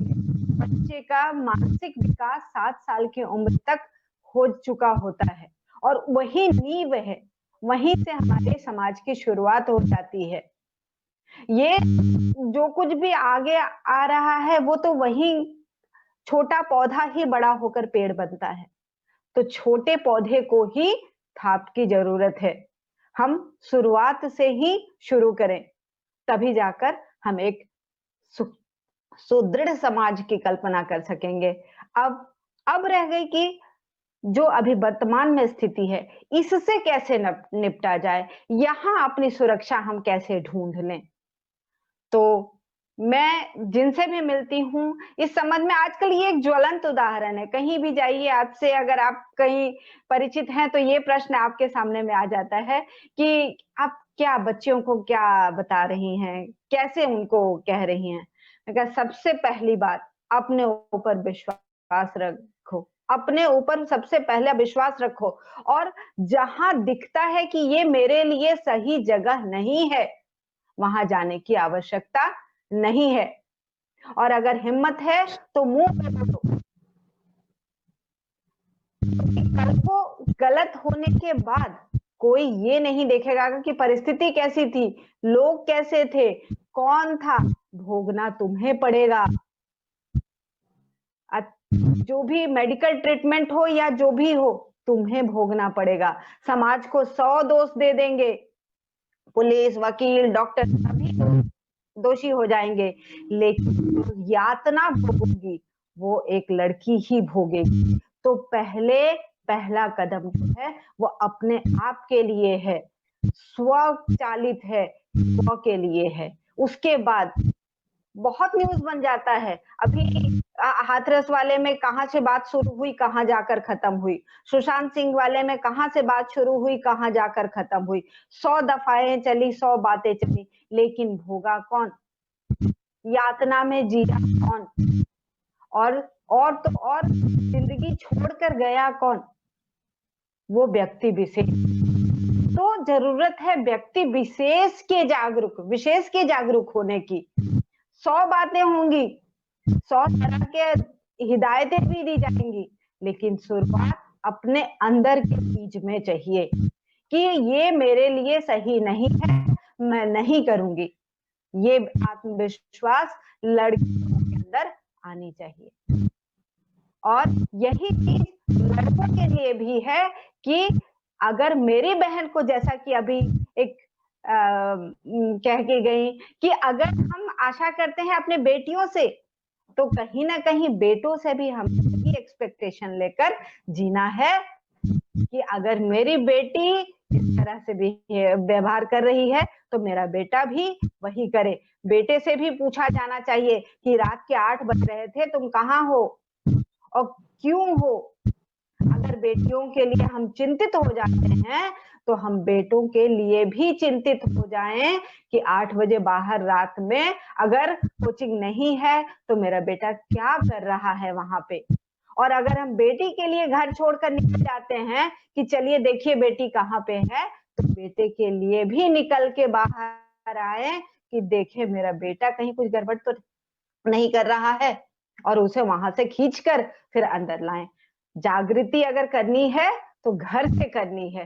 समाज को दोष देने के बाद, हाय हाय करने के बाद केवल हम मीडिया के लिए बन के रह जाएंगे, लेकिन चीज हम अपना खो देंगे। तो अगर हमें अपने आप को सही सलामत सुरक्षित रखना है तो दोनों की तरफ एक दृष्टि से, 2 आंखें हैं बिल्कुल सही, लेकिन सीधी होनी चाहिए और केंद्रित होनी चाहिए। बस इतना कहना था। धन्यवाद। बहुत बढ़िया, बहुत बढ़िया, बहुत बढ़िया। जी रिमझिम जी, जब मैं आपको ये विषय दे रही थी तो मेरे को ये नहीं पता था कि आपके 2 बेटे हैं। मेरे भी 2 बेटे हैं और मेरे दोनों बेटे अपनी अपनी दोनों बहुएं मेरी वर्किंग है और दोनों सभी साथ में काम करती हैं। और मैं हमेशा बोलती हूँ देखो हेल्प किया करो, वो लोग भी काम करके आती है, दोनों मिलके किया करो। तो और अब ये बात है। और दूसरी बात कि हम कहीं भी वहां नहीं जाएं जहां हमें लगे कि हमारे लिए नहीं है। और ये बात भी बहुत इम्पोर्टेंट है कि जिस तरह से रात को 7 या 7:30 या 8 बज जाए तो बेटी के लिए परेशान हो जाते हैं कि बेटी कहाँ है नहीं है, वैसे हम बेटे के लिए भी परेशान हो, क्योंकि अब समय ऐसा आ गया कि बेटे के लिए भी हम परेशान नहीं होंगे, कल वो आपके लिए मुसीबत बन जाएगा। उसे भी अच्छी शिक्षा चाहिए, उसे भी अच्छी दोस्ती चाहिए, उसे भी सब कुछ चाहिए। तो ये भी विषय बहुत बड़ा है कि ये। और तो चलिए, आपके विचार बड़े अच्छे लगे सभी के। और अब मैं आगे आती हूँ मोना बग्गा जी के पास। मोना बग्गा जी को लेकर मैं बोलना चाहूंगी। अभी कुछ दिन पहले एक घटना हुई थी, क्योंकि हम समाज की बात कर रहे हैं, समाज जो है हमारा, तो उसमें क्या जो एक जनरल बातें हैं। एक लड़की कहीं से, रांची से कहीं उसको अंदर जाना था, उसका घर कहीं अंदर था, तो एक जगह पे वो पहुंच गई और शाम के 5 बज गए थे। उसके बाद उसे शायद घर पहुंचते पहुंचते 7 या 7:30 8 भी बज जाते, ऐसा कुछ जगह उसको जाना था। उसने एक किसी को फोन किया जो उसका पड़ोसी था कि देखो यहाँ तक मैं आ गई हूँ, मुझे यहाँ से डर लग रहा है अकेले जाने में, मुझे आके ले लो। अड़ोसी पड़ोसी कोई भी था उसका। और जब उसने क्या किया कि अपने साथ 3-4 लड़कियों को ले गया। वो बेचारी रात भर इस जंगल में पड़ी रही, एक जगह जंगल में, और घसीटते उसके रोड पे आई, फिर इस तरह से घर पहुंची। तो ये है समाज कि हम किसे अपना समझें और किसे नहीं समझें। तो मैं आपको कहना चाहूंगी कि समाज में महिलाओं में जब कोई घटना होती है तो उसके पीछे कुत्सित सोच और मानसिकता प्रभावित होती है। मानसिकता सुधारने में समाज की निष्पक्ष भूमिका होनी चाहिए। निर्भया कांड के वर्षों बीत जाने के बाद भी महिलाएं उत्पीड़न, रेप, दहेज पर लगाम नहीं लग रहा है। आप इस पे क्या कहना चाहती हैं? अपने प्रकाश डालिए। आदरणीय मोना बग्गा जी, आपका स्वागत है। जी बहुत बहुत धन्यवाद। आपने शायद इससे पहले मेरा नाम पुकारा था और मेरा फोन हैंग कर रहा था, तो मैं नहीं आपके समक्ष आ पाई। तो अभी मैंने सबकी बातें सुनी, और सबसे बड़ी बात है कि इस ज्वलन मुद्दे को आपने उठाया और इस परिचर्चा का विषय बनाया। और सबको आमंत्रित किया इस पे अपने विचार रखने के लिए, ये बहुत बड़ी बात है, क्योंकि आज हम जितनी भी बातें करें इस मुद्दे पे वो कम है। लेकिन अगर हम जो भी बातें करते हैं और उसको अमल करें तो शायद कहीं ना कहीं कोई रास्ता निकलता है, कहीं ना कहीं कोई राह दिखती है जहां से कोई प्रकाश की किरण उभर के आती है। मैं जब भी ये विभत्स बलात्कार की घटनाएं जो सामने आ रही हैं देश में, एक से बढ़ के एक ऐसे ऐसे हरकतों के साथ आ रही हैं, तो ये देखकर रूह कांप जाती है। और सभ्यता और संस्कृति के इस देश में छोटी बच्चियां, महिलाएं, बूढ़ी, अधेड़ उम्र की महिलाओं के साथ भी जब ये बलात्कार हो रहा है तो हम ये नहीं कह सकते हैं कि सिर्फ संस्कारों की कमी हो गई है यहाँ। अगर अच्छे अच्छे परिवार के संस्कारिक लड़के हैं, संस्कारिक लड़कियां हैं, तो भी वो जब निकलते हैं अपने शहर से बाहर और जब उन्हें अपने परिवार से आजादी मिलती है तो पता नहीं उनके संस्कार भी किस ताक पे रह जाते हैं और वो अपनी उस संगत में घुल मिल जाते हैं जिस संगत में शायद उन्होंने कभी नहीं जाना होता है, और उस संगत से वो ऐसी राहों में चले जाते हैं जहां पर इस तरह की घटनाएं बहुत कुछ सामने आती हैं। बीच में ऐसी घटनाएं काफी आ रही थी, तब सुप्रीम कोर्ट ने ये फैसला किया था कि जब लड़की अपनी मर्जी से कहीं जाती है और उसके साथ सामूहिक बलात्कार होता है, सामूहिक लड़के बलात्कार करते हैं, तो वो बलात्कार नहीं कहलाता है, क्योंकि वो लड़की अपनी मर्जी से जाती है, फ्रेंड सर्किल में पार्टी में जाती है, ड्रिंक्स में कुछ मिला के पिलाया जाता है और उसके साथ इस तरह की रेप की घटनाएं होती हैं। तो यहाँ पर जब बच्चे बाहर जाते हैं और हम उन्हें कितनी भी अच्छी शिक्षाएं दे लें, सब कुछ कर लें, और वो बाहर जाके उनका दिमाग अपनी संगत में बिगड़ जाए, तो उसके लिए जिम्मेवार हम किसे ठहरा सकते हैं? ये सबसे बड़ा मुद्दा होता है। और अभी जो बलात्कार की घटनाएं आती हैं, जैसे 4 साल की बच्ची के साथ बलात्कार हो रहा है, छोटी छोटी बच्ची, अभी जो हाथरस की घटना घटी उसके समक्ष अभी भाजपा के एक विधायक वहां के थे शायद, उन्होंने ये कहा कि लड़कियां खेत पर ही क्यों जाती, लड़कियां कहाँ ना जाएं, घर से ना निकलें, पढ़ाई ना करें, छोटे कपड़े ना पहने, कहीं निकले ना, ये सब एक बिंदु बन जाते हैं। ये रेप की घटनाओं के बाद सामने आ जाते हैं कि उन पे बड़ी बड़ी बातें कही जाती हैं कि लड़की ऐसी थी, लड़की का चरित्र ऐसा था, उसको बहुत आजादी दी हुई थी उसके माँ बाप ने, वो बहुत छोटे कपड़े पहनती थी और बहुत देर रात तक बाहर रहती थी, लड़कों से दोस्ती थी। तो मुझे नहीं लगता कि ये सब कारण बन पड़ता है कुछ माहौल का, इन माहौल का।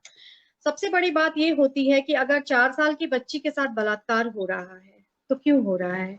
इसकी जड़ तक पहुंचने के लिए हमें सबसे पहले ये देखना होगा कि ये जो हम बच्चों को मोबाइल देते हैं, मीडिया जो दिखाती है, या उसमें जो वीडियोस चलते हैं, जो बिल्कुल मैं अब खुल के कह सकती हूँ ये कि ब्लू फिल्म्स जो देखते हैं बच्चे, आप देखें कोचिंग सेंटर के बाहर बच्चों की बहुत भीड़ लगी हुई है और आपस में बच्चे धक्का मुक्की करके वो वीडियोस को बड़े आराम से देख रहे होते हैं, और उस समय आप ये नहीं सोच सकते कि इतने बच्चे पढ़ाई के विषय में कोई बात कर रहे हैं, वो बड़े चुस्की ले लेके, मजे ले लेके कुछ देख रहे होते हैं, और उनसे उनका जो शारीरिक हार्मोन बैलेंस होता है, जो एक काम की शक्ति उनमें जो जन्मती है और उसको जो वो पूरा करना चाहते हैं, तो उसके सामने उन्हें ना उन्हें माँ दिखती है, ना बहन दिखती है, ना उन्हें कोई छोटी बच्ची दिखती है, ना अधेड़ उम्र की स्त्री दिखती है, उन्हें बस वो काम करना है और अपने आप को वहां पर पूर्ण करना है इस चीज को। तो ये सब चीजें जो हैं, आज जो इतना खुलापन हमारे समाज में आ गया है, ये सबसे बड़ा कारण है बलात्कार होने का आज। मैं ऐसा मानती हूँ, मेरी सोच ये कहती है, क्योंकि एक जो नारी को हर चीज नग्न दिखाना, पहले हम न्यूज देख लिया करते थे अपने माता पिता के साथ, लेकिन आज न्यूज चैनल जब हम देखते हैं, न्यूज चैनल की भी मैं बात करूं अगर, तो न्यूज चैनल जब हम सुनते हैं, देखते हैं, तो उसमें ऐसे असभ्य विज्ञापन आते हैं, आप महिलाओं के को लेके देख लीजिए, ऐसे विज्ञापन आते हैं कि आप शर्मिंदा हो जाते हैं उन विज्ञापनों से। तो वो क्या हम दे रहे हैं, क्या हम परोस रहे हैं अपने समाज को, क्या हम अपने बच्चों को दिखा रहे हैं? जब तक समय नहीं आता और बच्चे जब इस सब का ज्ञान पहले पा जाते हैं और ज्यादा ज्ञानी हो जाते हैं इसमें, तो फिर वो इन सब राहों में बढ़ने लग जाते हैं और उन्हें पढ़ाई से मतलब नहीं होता, किसी अच्छे संस्कार से मतलब नहीं होता, और किसी चीज से आपकी बातों से मतलब नहीं होता, उनको बस इस राह में जाना है, इस राह में ये काम करने हैं और इधर में बढ़ावा होता जाता है। तो ये जो मीडिया है, ये जो आपका टीवी है और जो वीडियोस चल रहे हैं, जो हम यूट्यूब में इतने सारे देखते हैं, उससे हमें बहुत लज्जा महसूस होती है, लेकिन हम कुछ कर नहीं पाते। लेकिन इसके लिए सबसे बड़े कदम सरकार को और नारी शक्ति को उठाने की बहुत जरूरत है, क्योंकि नारी का एक शराब का अगर प्रचार होता है तो उसमें भी आप देखिए एक नारी आके खड़ी हो जाती है, नारी का उसमें कोई लेन देन नहीं, लेकिन नारी का ऐसा पोस्चर आ जाता है तो मतलब वो नारी को क्या प्रदर्शित करते हैं। नारी एक अपने आप में शक्ति है, पूजनीय है अगर हमारे समाज में, हमारे संस्कृति में, हमारी सभ्यता में। तो ये जो आज परोस रहे हैं हम नारी का एक रूप, तो ये एक सिर्फ एक उसको, उसकी देह को एक भोग विलास की हम वस्तु बनाकर परोस रहे हैं। तो वो चीजों को हमें बिल्कुल इसका खंडन करना चाहिए, इसका विरोध करना चाहिए और ये सब चीजों को रोकना चाहिए। अगर हम इन सब चीजों को रोकना शुरू करेंगे तब जाके कहीं बलात्कार की वो जो मानसिकता है वो हटेगी। अब अभी जो बलात्कार हरियाणा में हुआ, 4 साल की बच्ची के साथ हुआ, वो उसको हम क्या बोलेंगे? 4 साल की बच्ची का तो ना तो शरीर वैसा होता है कि वो इन सब चीजों में जा सके, लेकिन वो उस 16 साल के लड़के ने अगर इस तरह का हरकत की है तो क्या मानसिकता लेके की है। और निर्भया कांड के लिए बोला जाता है कि लड़की क्यों गई रात में बाहर। तो ठीक है, पहले के लोग बोलते थे कि संध्या होती है तो बत्ती जलने से पहले लड़कियों को घर में होना चाहिए, तो लड़कियों के साथ आज लड़कों को भी घर में होना चाहिए। ये बात को बिल्कुल मान्यता देनी चाहिए, क्योंकि अगर कोई लड़की अगर बाहर रहती है तो किसी का बेटा भी बाहर रहता है, किसी की बेटी अगर गलत कर रही है तो किसी का बेटा भी उसके साथ गलत कर रहा है। तो इन सब चीजों को समाज में बहुत ज्यादा बढ़ावा देने की जरूरत नहीं है और इन सब चीजों को बहुत ज्यादा गहन तरीके से इन सब पे विचार करने की जरूरत है और इन सबको सामने लाके इस पे जहां विरोध करना है वहां विरोध कीजिए। आज हम बाजार जाते हैं, बाजार में कुछ ऐसी घटना आपके साथ भी कभी घटी होगी या घटती होगी, तो मार्केट में आप खड़े हैं, दुकान में आप कुछ खरीद रहे हैं, आपको कभी धक्का लगता है या कभी ऐसी छुअन महसूस होती है जो आपके प्रति गलत होती है, आप सकपका के चुप रह जाते हैं। क्यों? उस जगह पे आप भीड़ है, आप उस जगह पे उस बंदे को पकड़ के बोले कि आप ये क्या कर रहे हैं, उसको उसकी बात को समझाए कि वो कुछ भी गलत करके आपको कहीं जा नहीं सकता है। लेकिन हाँ, अगर नारी कहीं अकेली जगह पे है और कहीं ऐसी सुनसान राह पे वो जा रही है और ऐसी कोई घटना होती है तो उसे बहुत शांत से बिना कुछ बोले, छेड़छाड़ की कोई ऐसी घटना हो रही, बड़ी शांति से वहां से निकलना चाहिए। जहां पे भीड़ है वहां पे उसका विरोध करना चाहिए, क्योंकि अन्याय सहना और अन्याय करना दोनों ही गलत है मेरी नजर से। और अन्याय आप सहे ना, जब तक आप ये सब आवाज नहीं उठाएंगे, जब तक आप अपनी बेटियों को ये नहीं सिखाएंगे कि जब भी तुम्हारे साथ कुछ गलत हो तुम उसको बोलो। और पहले के परिवार क्या होते थे, दादी नानी चाचा चाची सबसे भरे होते थे, तो हम किताबी ज्ञान से ज्यादा व्यवहारिक ज्ञान की ओर अग्रसर थे तभी। और आज क्या है कि हमारे पास व्यवहारिक ज्ञान की कमी हो गई है और हम किताबी ज्ञान बहुत ज्यादा ले चुके हैं, किताबी ज्ञान से हम बहुत ज्ञानी बन चुके हैं, लेकिन व्यवहारिक जो स्तर है, जो एक निम्न बेसिक जो बनता है, बेस जो बनता है, वो नहीं बन पाया। तो बेस बनना बहुत जरूरी है। बेस अगर आप मजबूत रहेगा तभी कोई भी मंजिल आपके खड़ी रहेगी। कोई भी इमारत बनने से पहले नींव होती है, अगर हम अपनी नींव को मजबूत नहीं करते हैं, अपने बच्चों को सही शिक्षा देने के बावजूद भी उन्हें सही गलत नहीं बताते हैं, या उनके ऊपर, हम माँ बाप हैं, हमारा कर्तव्य बनता है कि जब तक हम उनकी जिंदगी को सही राह तक ना पहुंचा दे तब तक हमें उनके पीछे पीछे उनका हाथ पकड़ के चलना होगा। चाहे आज हमारा बेटा दिल्ली या मुंबई में नौकरी कर रहा हो, चाहे हमारी बेटी दिल्ली या कहीं भी पढ़ रही हो, हमें बीच बीच में जाकर उनको देखना, उनको समझना, उनको जानना बहुत जरूरी है। आप उनका दोस्त जरूर बनेंगे, बहुत सी चीजें बच्चे छिपाएंगे आपसे, लेकिन आपको हर एक चीज में उनके पीछे जाना, उनसे मिलना, उनसे बातें करना, उनको समझना और कुछ अपने को समझाना, ये दोनों बातें, ये सारी बातें करनी पड़ती हैं। और जब तक आप ये काम नहीं करेंगे, आपके बच्चे कभी भी आपके संस्कार मिलने के बावजूद भी सही रास्ते पे मुझे नहीं लगता कि जा पाएंगे, क्योंकि आज का समय बहुत हावी है। मैंने ऐसे ऐसे माता पिता को देखा है जो बच्चों की गलतियों में खुद को ढाल ले रहे हैं। हाँ, बच्चा गलत किया, लेकिन कोई बात नहीं, उम्र है, ये है, वो है, कुछ भी करके। लेकिन ये चीजें जो माँ बाप जो एक एग्जाम्पल दे रहे हैं, वो एग्जाम्पल सही नहीं है।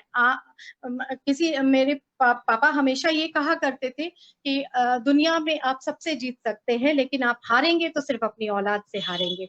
तो हमें औलाद से हारना नहीं, औलाद के साथ जीतना है, औलाद को भी जिताना है और खुद को भी जीतना है। तो ये जो मुद्दा है, इस पे सबसे बड़ी बात है कि जहाँ अश्लील चीजें आती हैं, जहाँ नारी का कुछ ऐसा आता है, तो उसका विरोध करें।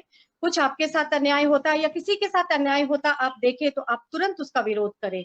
आप ये नहीं, इसके लिए ना डरें कि मेरे साथ क्या हो जाएगा कल को, नहीं, आप उसको तुरंत आवाज उठाएं। आप देखें कि अगर छेड़छाड़ हो रही है या किसी के साथ इस तरह का घटना हो रही है, आप अगर सामने नहीं आना चाहते, आजकल जगह जगह पेट्रोलिंग पुलिस होती है, कुछ होता है, आप कहीं भी जाके कोई जानकारी उसके बारे में बताएं ताकि उसको सुरक्षा प्रदान हो सके। इस तरह की बातें होना बहुत जरूरी है, समाज में जागरूक होना जरूरी है। जो जागरूकता खत्म हो गई है, उस जागरूकता को जगाने की बहुत जरूरत है। और सबसे बड़ी बात है कि जो आज ये हमें जागरूक होना, ऐसा नहीं है कि हमारी माँ दादियां जो थीं और जो मासिक धर्म हुआ करते थे और इन सब चीजों पे जो इतने डिटेल्स में आज जो बातें होती हैं, जो इतना खुलापन है, ये होना चाहिए।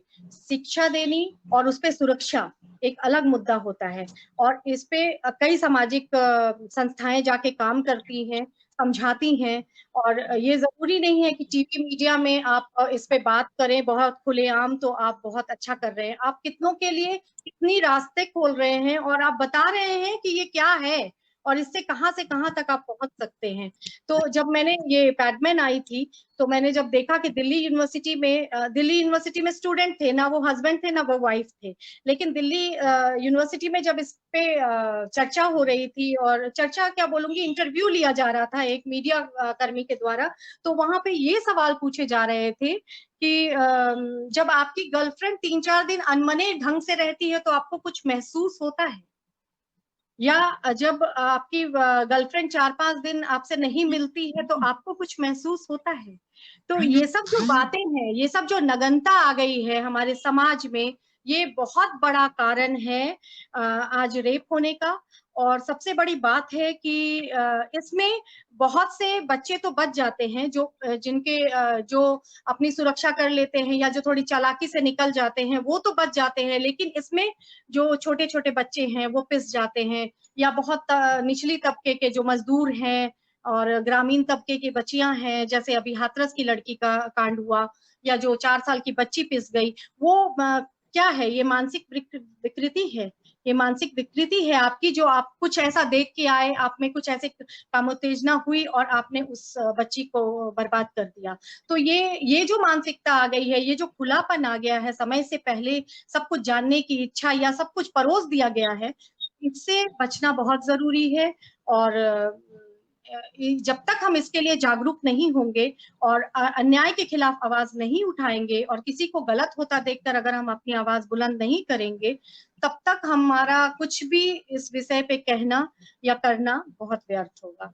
तो मैं इतना ही कहना चाहूंगी। और दहेज के मामले में अगर आपने कहा है कल्याणी जी मुझे कहने के लिए, तो मैं इतना ही कहूंगी कि दहेज तो जहां मांगा जाए वहां बेटियां कभी मत दें। जहां बेटियां आप दहेज के साथ देते हैं, वहां आप दूल्हे को शायद बार बार खरीदते हैं, और शायद सामान से सस्ती करके आप बेटियां वहां दे देते हैं, क्योंकि जहां बेटियों की कीमत दूल्हे की कीमत लगा के हम बेटियों को सुखी करना चाहते हैं, वो बेटियां शायद लौट कर मायके नहीं आ पाती, क्योंकि बहुत से समझदार माता पिता तो आज अलविदा नहीं कहते, बेटियों को विदा कहते हैं।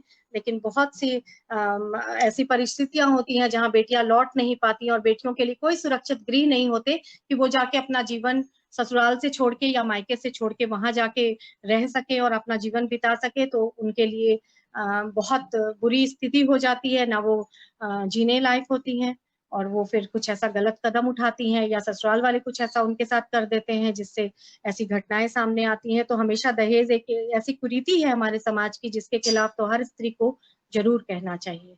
और जरूर बोलना चाहिए। तो मैं अपने इन्हीं बातों से विराम देती हूँ अपने शब्दों को, और उम्मीद है।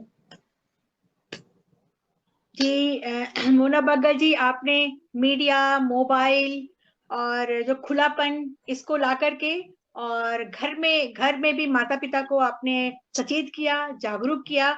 जो जागरूक रंजना कट रमन जी, संगीता गुजारा जी और रिमझिम झा जी, रेणु त्रिवेदी जी और सभी लोगों ने, स्मिता गहलोत जी, सभी ने यही इस बात पे जरूर जोर दिया है कि जितना हम बेटियों को सुरक्षा के लिए परेशान होते हैं कि रात हो गई बेटी कहाँ है, उतना बेटों के लिए भी परेशान हो और बेटों का भी हम हर पल का ख्याल रखें। ये सभी ने निचोड़ जरूर निकाला है।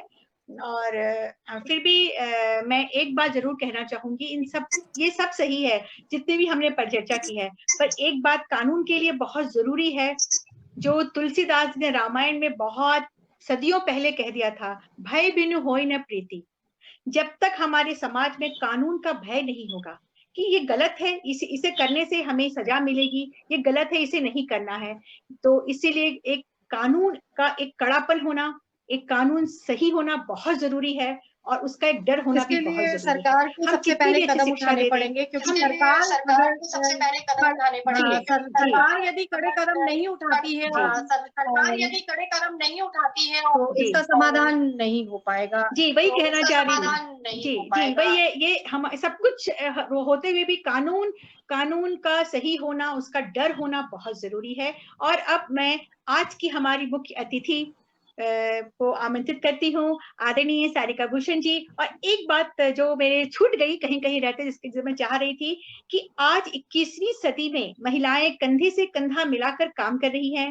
विद्यालय, खेल, पुलिस, रक्षा क्षेत्र, खुद का कारोबार, आसमान में उड़ने की अभिलाषा, सभी कुछ, फिर भी हमें असुरक्षा की भावना क्यों रहती है? कुछ इस पर भी प्रकाश डाले और आप सबका कंक्लूजन भी निकाले। आदरणीय सारिका भूषण जी आमंत्रित हैं, स्वागत है, आइए। धन्यवाद कल्याणी जी।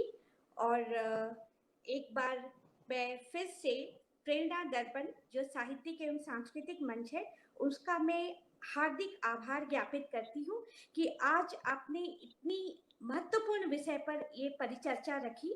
और ये नारी सुरक्षा की जो सामाजिक स्थिति है, उस पर जितने भी लोग आज यहाँ उपस्थित हैं, वे हमारे समाज के विद्वत जन हैं, संवेदनशील प्राणी हैं, और सबसे बड़ी बात कि हम सभी महिलाएं हैं जो इस परिचर्चा में मौजूद हैं। और हम जितनी गहराई से सोचकर अपनी बातें रख रहे हैं, जो हम अपने परिवेश में दिन प्रतिदिन झेल रहे हैं, अपने बच्चों, अपने परिवार, घर और बाहर, चारों ओर हम अपने अंदर लेकर चलते हैं, हम अपने साथ लेकर चलते हैं, और इसी के साथ हम घर से जब बाहर कदम निकालते हैं तो हम जो सहते हैं और जो हमारा दृष्टिकोण होगा, आज उस पर बहुत ही स्वस्थ परिचर्चा हुई और बहुत अच्छे तरीके से सभी ने अपनी बातें रखी और बहुत चर्चा हो चुकी है और बहुत सारे मुद्दे उठाए गए हैं, उनका निराकरण भी बताया गया। इसलिए मैं अपनी बात में सिर्फ समेटना चाहती हूँ और मैं शुरुआत करती हूँ। सबसे पहले जो हमारी समाज की एक अत्यंत संवेदनशील कवित्री आदरणीय संगीता गुजारा टॉक जी हैं, वो बहुत अच्छे तरीके से उन्होंने अपनी बातें रखी और उनका कहना था कि हम आज से असुरक्षित नहीं हैं, हम सदियों पहले से हैं। और आज जो हम जिस तनाव भरे माहौल में हम जी रहे हैं, ये कोविड का जो माहौल है जिसमें हम अपने घरों के अंदर सिमट गए हैं, तो हमारे जो आसपास हैं वो हिंसा थोड़ी थम जानी चाहिए थी, लेकिन हिंसा बिल्कुल थमी नहीं है, वो बढ़ती ही जा रहा है। हिंसात्मक घटनाओं का जो ब्यौरा आ रहा है वो डराने वाला है। जो उन्होंने हिंदू अखबार के जो आंकड़े दिए वो सचमुच डराने वाले थे। और उनके बाद हम सभी जानते हैं कि जो एक बेहतरीन साहित्यकार और एक बहुत उम्दा शिक्षिका और मेरी बहुत प्रिय रेणु त्रिवेदी मिश्रा दी हैं, उन्होंने भी इतनी बढ़िया से अपनी बातें रखी कि आज यह कोई नई बात नहीं है। चाहे वो महाभारत जमाने से या भगवान श्री रामचंद्र ने भी सीता जी का अगर उनको बाहर निकाला था तो किसी के कहने पर, और ये बहुत लंबी चौड़ी बातें हो जाएंगी, लेकिन कहीं ना कहीं समाज, उस समय के समाज, वैदिक काल या उसके बाद से भी जो भी निरंतर जो विकास होता गया, लेकिन कहीं ना कहीं स्थितियां बनी रही, वो और सुधरी नहीं बल्कि बिगड़ती ही गई। और हम तो शिक्षित होते गए, शिक्षा का स्तर भी बढ़ा, बहुत सारी चीजें हुई, हम बहुत मॉडर्न भी होते गए, लेकिन वो ये वारदातें तो बढ़ती ही जा रही हैं।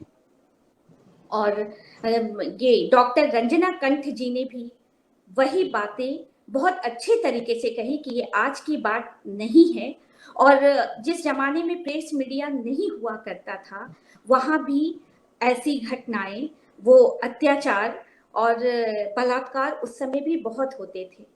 और मैं तो ये कहूंगी कि गांव के सुदूर इलाके जहां बिजली भी नहीं पहुंचती है, आज भी हमारे देश में कई ऐसे गांव हैं, लेकिन वहां भी तो हिंसा होती है, वहां तो कोई न्यूज चैनल, कोई प्रेस मीडिया नहीं पहुंच रहा है आज भी। मैं तो बोल रही हूँ, हमारे झारखंड राज्य के भी कई ऐसे गांव हैं जहां से कुछ काम करने वाले आते हैं, और उन लोगों ने टीवी, बहुत सारे लोग हैं जो टीवी भी नहीं देखते हैं, लेकिन वहां भी मासूम बच्चियों के साथ भी ऐसी घटनाएं हो रही है।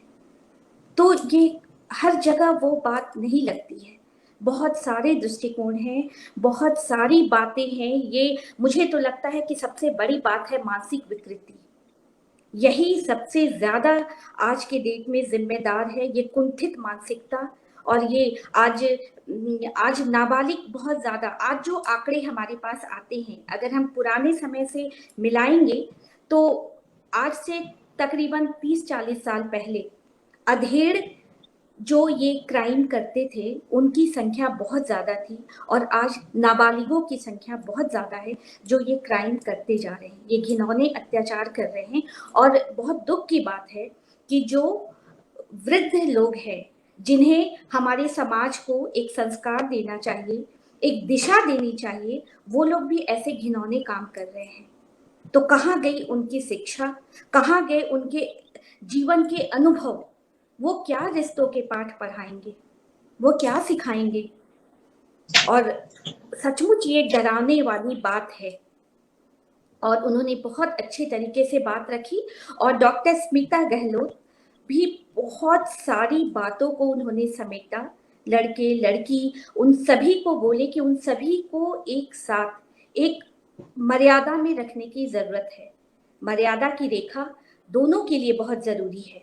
लक्ष्मण रेखा के बारे में हमने बहुत सुना, लेकिन ये लक्ष्मण रेखा क्यों सिर्फ नारियों के लिए खींची जाती है? ये लक्ष्मण रेखा आज जरूरी है कि हम अपने बेटों के लिए खींचे। बहुत खींची जा चुकी ये रेखा नारियों के लिए, अब ये रेखा सिर्फ नारियों के लिए नहीं होनी चाहिए, ये रेखा बेटों के लिए होनी चाहिए कि वो इस लक्ष्मण रेखा को पार नहीं करें। आप अपने दायरे समझे, आप समझे ये बात, आप अपने बेटों को आज से, अभी से समझाएं कि आपकी सीमा कहाँ है। आपकी माँ है तो बाहर जो आप जा रहे हैं, आपकी बहन प्यारी है, माँ प्यारी है, तो आप जैसे कदम बाहर निकालते हैं, आपके कदम पब की ओर जाते हैं, आपके कदम रेस्टोरेंट की ओर जाते हैं, तो आपके बहन की उम्र की लड़कियां क्यों आपके लिए एक चीज हो जाती है, एक माल हो जाती है?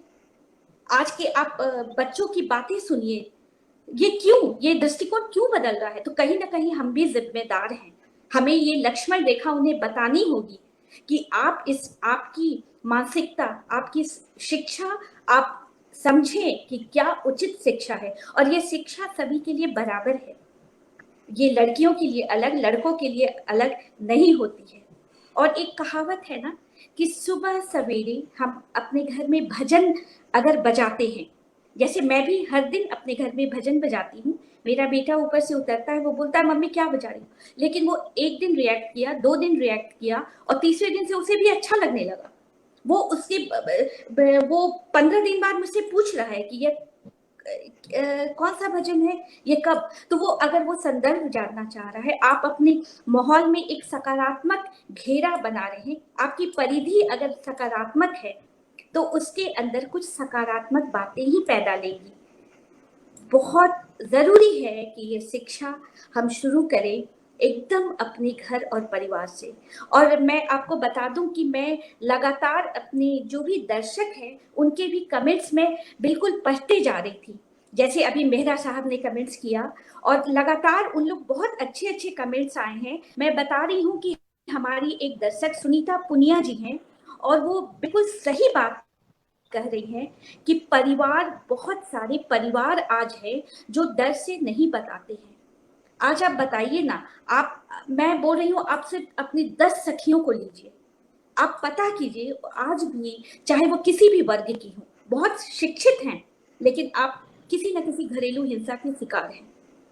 मैं नहीं बोल रही हूँ कि वो 10 सहेलियां आपकी, लेकिन बहुत कुछ आप उच्च वर्ग में देखिए, आप निम्न वर्ग में देखिए, आपके घर जो काम करने वाली आ रही है, आप उससे प्रतिदिन बात कीजिए ना, आप 1 महीने बात कीजिए, उसके बाद वो जो दुखड़ा रोती है, मुझे लगता है नर्क जैसी जिंदगी जी रही है, लेकिन फिर भी उसकी चिंता अपने बच्चों के लिए है, अपने उस मर्द के लिए है जो हर दिन दारू पीता है, उसे पीटता है और घर से बाहर भी निकालता है और एक लड़की को भी लेकर आता है, लेकिन उसकी चिंता। तो सोचिए यहाँ स्त्री कितनी उदार है, मतलब हम कहीं से कमजोर नहीं है। मैं नहीं मानती हूँ कि हम कहीं से कमजोर हैं।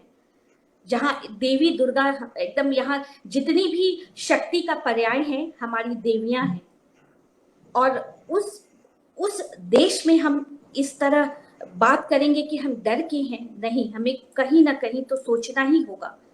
और रिमझिम झा जी ने बहुत अच्छी बातें कही कि हमें आत्म मंथन करने की जरूरत है। और मैं कहती हूँ कि अगर हर व्यक्ति, चाहे वो पुरुष हो या स्त्री, अगर आत्म मंथन करता है तो उसे कहीं ना कहीं अपनी कमी जरूर दिखेगी। और हम दूसरे की तो छोड़िए, हम शुरुआत खुद स्वयं से करें। हमारी जो भी कुछ कमजोरी होगी, हम कहीं ना कहीं हो सकता है कि हम जाने अनजाने अपने बच्चों में फर्क कर रहे हों। तो ये फर्क पहले हम अपने को ये दायरे से बाहर निकाले, अपनी मानसिकता को हम चौड़ा करें और अपने बच्चों से ये फर्क दूर करें, तब हम जाकर अपने पहले घर परिवार, तब समाज और तब हमारा देश आता है।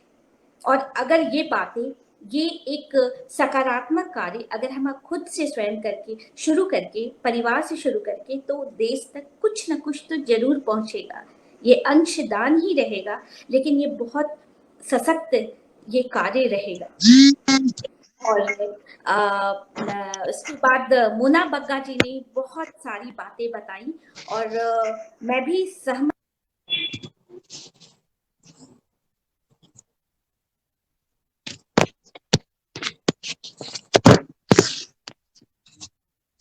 पौध हैं, उनको बिगाड़ने में मोबाइल का बहुत बड़ा हाथ है।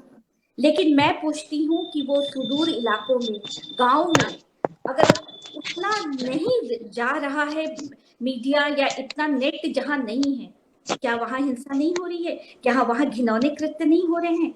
हो रहे हैं। और ये बिल्कुल सही बात आपने कही कि ये एक मानसिक विकृति है, एक बहुत घिनौना सोच है जो कहीं ना कहीं पनपता है। और ये हमारा जो माहौल है, मीडिया है, जो है मोबाइल है, ये बढ़ाता जाता है और इस नतीजे पर ये पहुंच जाता है। ये बहुत ज्यादा चिंतनीय बात है। और कल्याणी झा जी ने बहुत अच्छे से संचालन करते हुए, बहुत अच्छे से समेटते हुए आपने इतने बढ़िया बढ़िया विषय और सारे लोगों को दिए जो अपने घर और बाहर में बहुत सक्रिय हैं। आज जितने लोग यहाँ उपस्थित हैं, सब एक मुकाम हासिल किए हुए हैं और सभी अपने घर में भी उतने ही सक्रिय हैं जितने बाहर। मैं बहुत अच्छे से जानती हूँ और उन लोगों की सक्रियता को, मैं नारी शक्ति को नमन करती हूँ। और ये बात बहुत जरूरी है कि कानून का डर होना बहुत जरूरी है। और मैं तो कहूंगी कि ये हम में से कितने लोग जानते हैं कि कितने कानून हैं, कौन से अनुच्छेद हैं जो हमें बचाते हैं। आज हम अगर बाहर निकलते हैं, आज हम ये करते हैं, तो हमें ये जानकारी होनी चाहिए कि जो संवैधानिक अधिकार और आधार है, जो भी है, जैसे जो अनुच्छेद 14 जो भारतीय महिलाओं को समान अधिकार देने की बात करता है, अनुच्छेद 15(1), अनुच्छेद 16 ये समानता का अगर देता है तो वो हमें समझना चाहिए कि ये हमारे अधिकार हैं और ये हमें जानना चाहिए। आज हम अगर पुलिस की ओर जाते हैं और उनके जो सवाल आते हैं तो हमें इतनी जानकारी होनी चाहिए कि हम उनसे ये एकदम आंख मिलाकर बातें कर सके कि ये मेरा अधिकार है और आप कहीं ना कहीं ये है। और मेरा ये मानना है कि हमारी जो जुडिशियरी है उसे थोड़ा स्ट्रिक्ट होना होगा, कुछ ऐसे कानून लाने होंगे जिससे, और कुछ सजा को बहुत ज्यादा कड़ा करना होगा जिससे ये एक डर पैदा ले। अब मैं ये नहीं बोलती हूँ कि जैसे कि बहुत सारे जगहों पर है कि बलात्कारी को एकदम चौराहे पर खड़ा करके गोली मार दिया जाता है, और सच पूछिए जब ऐसी घटनाएं सुनने को मिलती हैं तो हमारा मन भी वही करता है कि एकदम चौराहे पर खड़ा करके गोली मार दिया जाए। लेकिन बहुत सारी बातें हैं, लेकिन ये इतनी सख्ती तो जरूर होना चाहिए कि कानून का डर रहे, और जब कानून का डर रहेगा तो बहुत सारी चीजें मेरा मानना है कि उसे हम कंट्रोल कर सकते हैं। और इसके लिए शिक्षा और सुरक्षा, शिक्षा रहेगी तो हम सुरक्षा समझेंगे और सुरक्षित रहेंगे। और बहुत अच्छी चर्चाएं हुई, बहुत सारी बातें हुई, और अब इससे ज्यादा चर्चा की मुझे नहीं लगता है कि जरूरत है। और इस बीच में मैंने सुना था कि रिमझिम जा ने भी कहा था कि गर्भावस्था से ही हम शुरुआत करनी चाहिए थी, और ये बिल्कुल सही बात है। हमें भी जब बोला जाता था कि 8वें महीने में कहते हैं बच्चे का मस्तिष्क बढ़ता है, उस समय धार्मिक ग्रंथ पढ़े, ये पढ़े। उसके बाद कभी कभी तो हमारे बच्चे भी बोलते हैं कि हमारे समय में तुम क्यों नहीं सारा कैलकुलस बना ली मम्मी की, ये पूरा स्ट्रांग हो जाता मैथ्स, और जब ऐसी बातें हैं तो। लेकिन बातें कुछ हैं, कुछ वेव्स होते हैं, कुछ पॉजिटिविटी होती है जो हम ग्रहण करते हैं, और ये एक पॉजिटिविटी, ये सकारात्मकता हमें अपने घर के अंदर एक परिधि तो बनानी होगी जिसके अंदर हम सक्रिय रहे, स्वस्थ रहे, और हमारी मानसिक स्थिति बिल्कुल स्वस्थ रहे, ताकि हम अपने बच्चों, अपने परिवार और समाज को एक स्वस्थ माहौल दे सके। और इससे ज्यादा मैं क्या कहूंगी, लेकिन चूंकि एक कवित्री हूं तो 4 पंक्तियां जरूर बोलूंगी कि एक लड़की जो एक बेटी की अंदर की बातें हैं कि वो अपनी माँ को कहती है कि माँ बंद कर दो सारी पूजा पाठ, माँ बंद कर दो सारी पूजा पाठ, पढ़ाओ सारे बेटों को एक ही पाठ। अब भगवान से ताकतवर वो हैवान और खूंखार होने लगे हैं, भाइयों के हाथ में बंधी जितनी राखियां उससे ज्यादा बलात्कार होने लगे हैं। और ये बहुत चिंता है, और इसे समझने की जरूरत है, और इसे ग्रहण करने की जरूरत है कि हम कैसे मजबूत करें अपने आने वाले पौध को और ये समाज को। और बस मैं इतना ही बोलना चाहूंगी और सभी को धन्यवाद देना चाहूंगी। बहुत बहुत आभार आदरणीय आज की मुख्य अतिथि आदरणीय सारिका भूषण जी ने सभी के जो विचार थे उन्हें इतनी अच्छी तरह से समेट लिया, और उसका जो कंक्लूजन निकाला उन्होंने, उसके जो उपसंहार हम कहते हैं अंत में, इतना सुंदर से निकाला कि सारी बातें सिमट कर सारिका मैम की बातों में आ गई। और जी, और मैं बस एक सोची थी कि गोष्ठी रखी जाए, और मैंने कुछ लोगों को दिमाग में लिया, और प्रकाश हरि जी से मैंने बात किया कि मैं रखना चाहती हूँ इस विषय पे, सामाजिक स्थिति पे। तो उनका ठीक है रखिए, और वो इतनी अच्छी तरह से आज संपन्न हो जाएगा ये मैंने सोचा नहीं था। इसके लिए मैं उपस्थित सभी गुणीजनों का, अपने मुख्य अतिथि का, संगीता कुजारा जी का, रेणु मिश्रा त्रिवेदी जी का, रिमझिम झा जी का, मोना बग्गा जी का, सुचिता गहलोत जी का, सबका बहुत बहुत आभार व्यक्त करती हूँ। और कि मेरे जी मेरी आग्रह को स्वीकार किया और बहुत अच्छे अच्छे विचार रखे। अंत में 2 लाइन कहना चाहूंगी और इसको समाप्त करूंगी। कैसा है गुनाहों का कारोबार देखिए, मासूम नजर आते हैं लाचार देखिए, हर रोज बढ़ रहे हैं गुनाहों के आंकड़े, बेफिक्र घूमते हैं गुनहगार। बिल्कुल जी, बहुत जी, इसके साथ मैं आज जी इस बात का समापन करती हूँ और सभी का हमारा अधिकार है, हमारा अधिकार है। जी, आपकी आवाज कुछ कट रही थी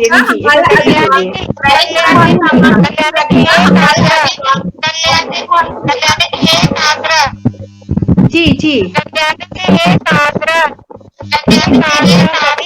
सभी बहनों से सभी बहनों से सभी बड़ी अपने अपने सर पर इसी तरह आगे मेरी आवाज जी सुनाई दे रही है और आप कहना चाह रही हैं कि सभी जो विचार रखे हैं उसे घर में फले और मेरे ख्याल से जो हमें अभी जो एकत्रित हुए हैं ये सभी के घर के बच्चे बहुत संस्कारी हैं, सभी के बच्चे जो बोले हैं उस तरह से हैं और ये मुझे पूर्ण विश्वास है।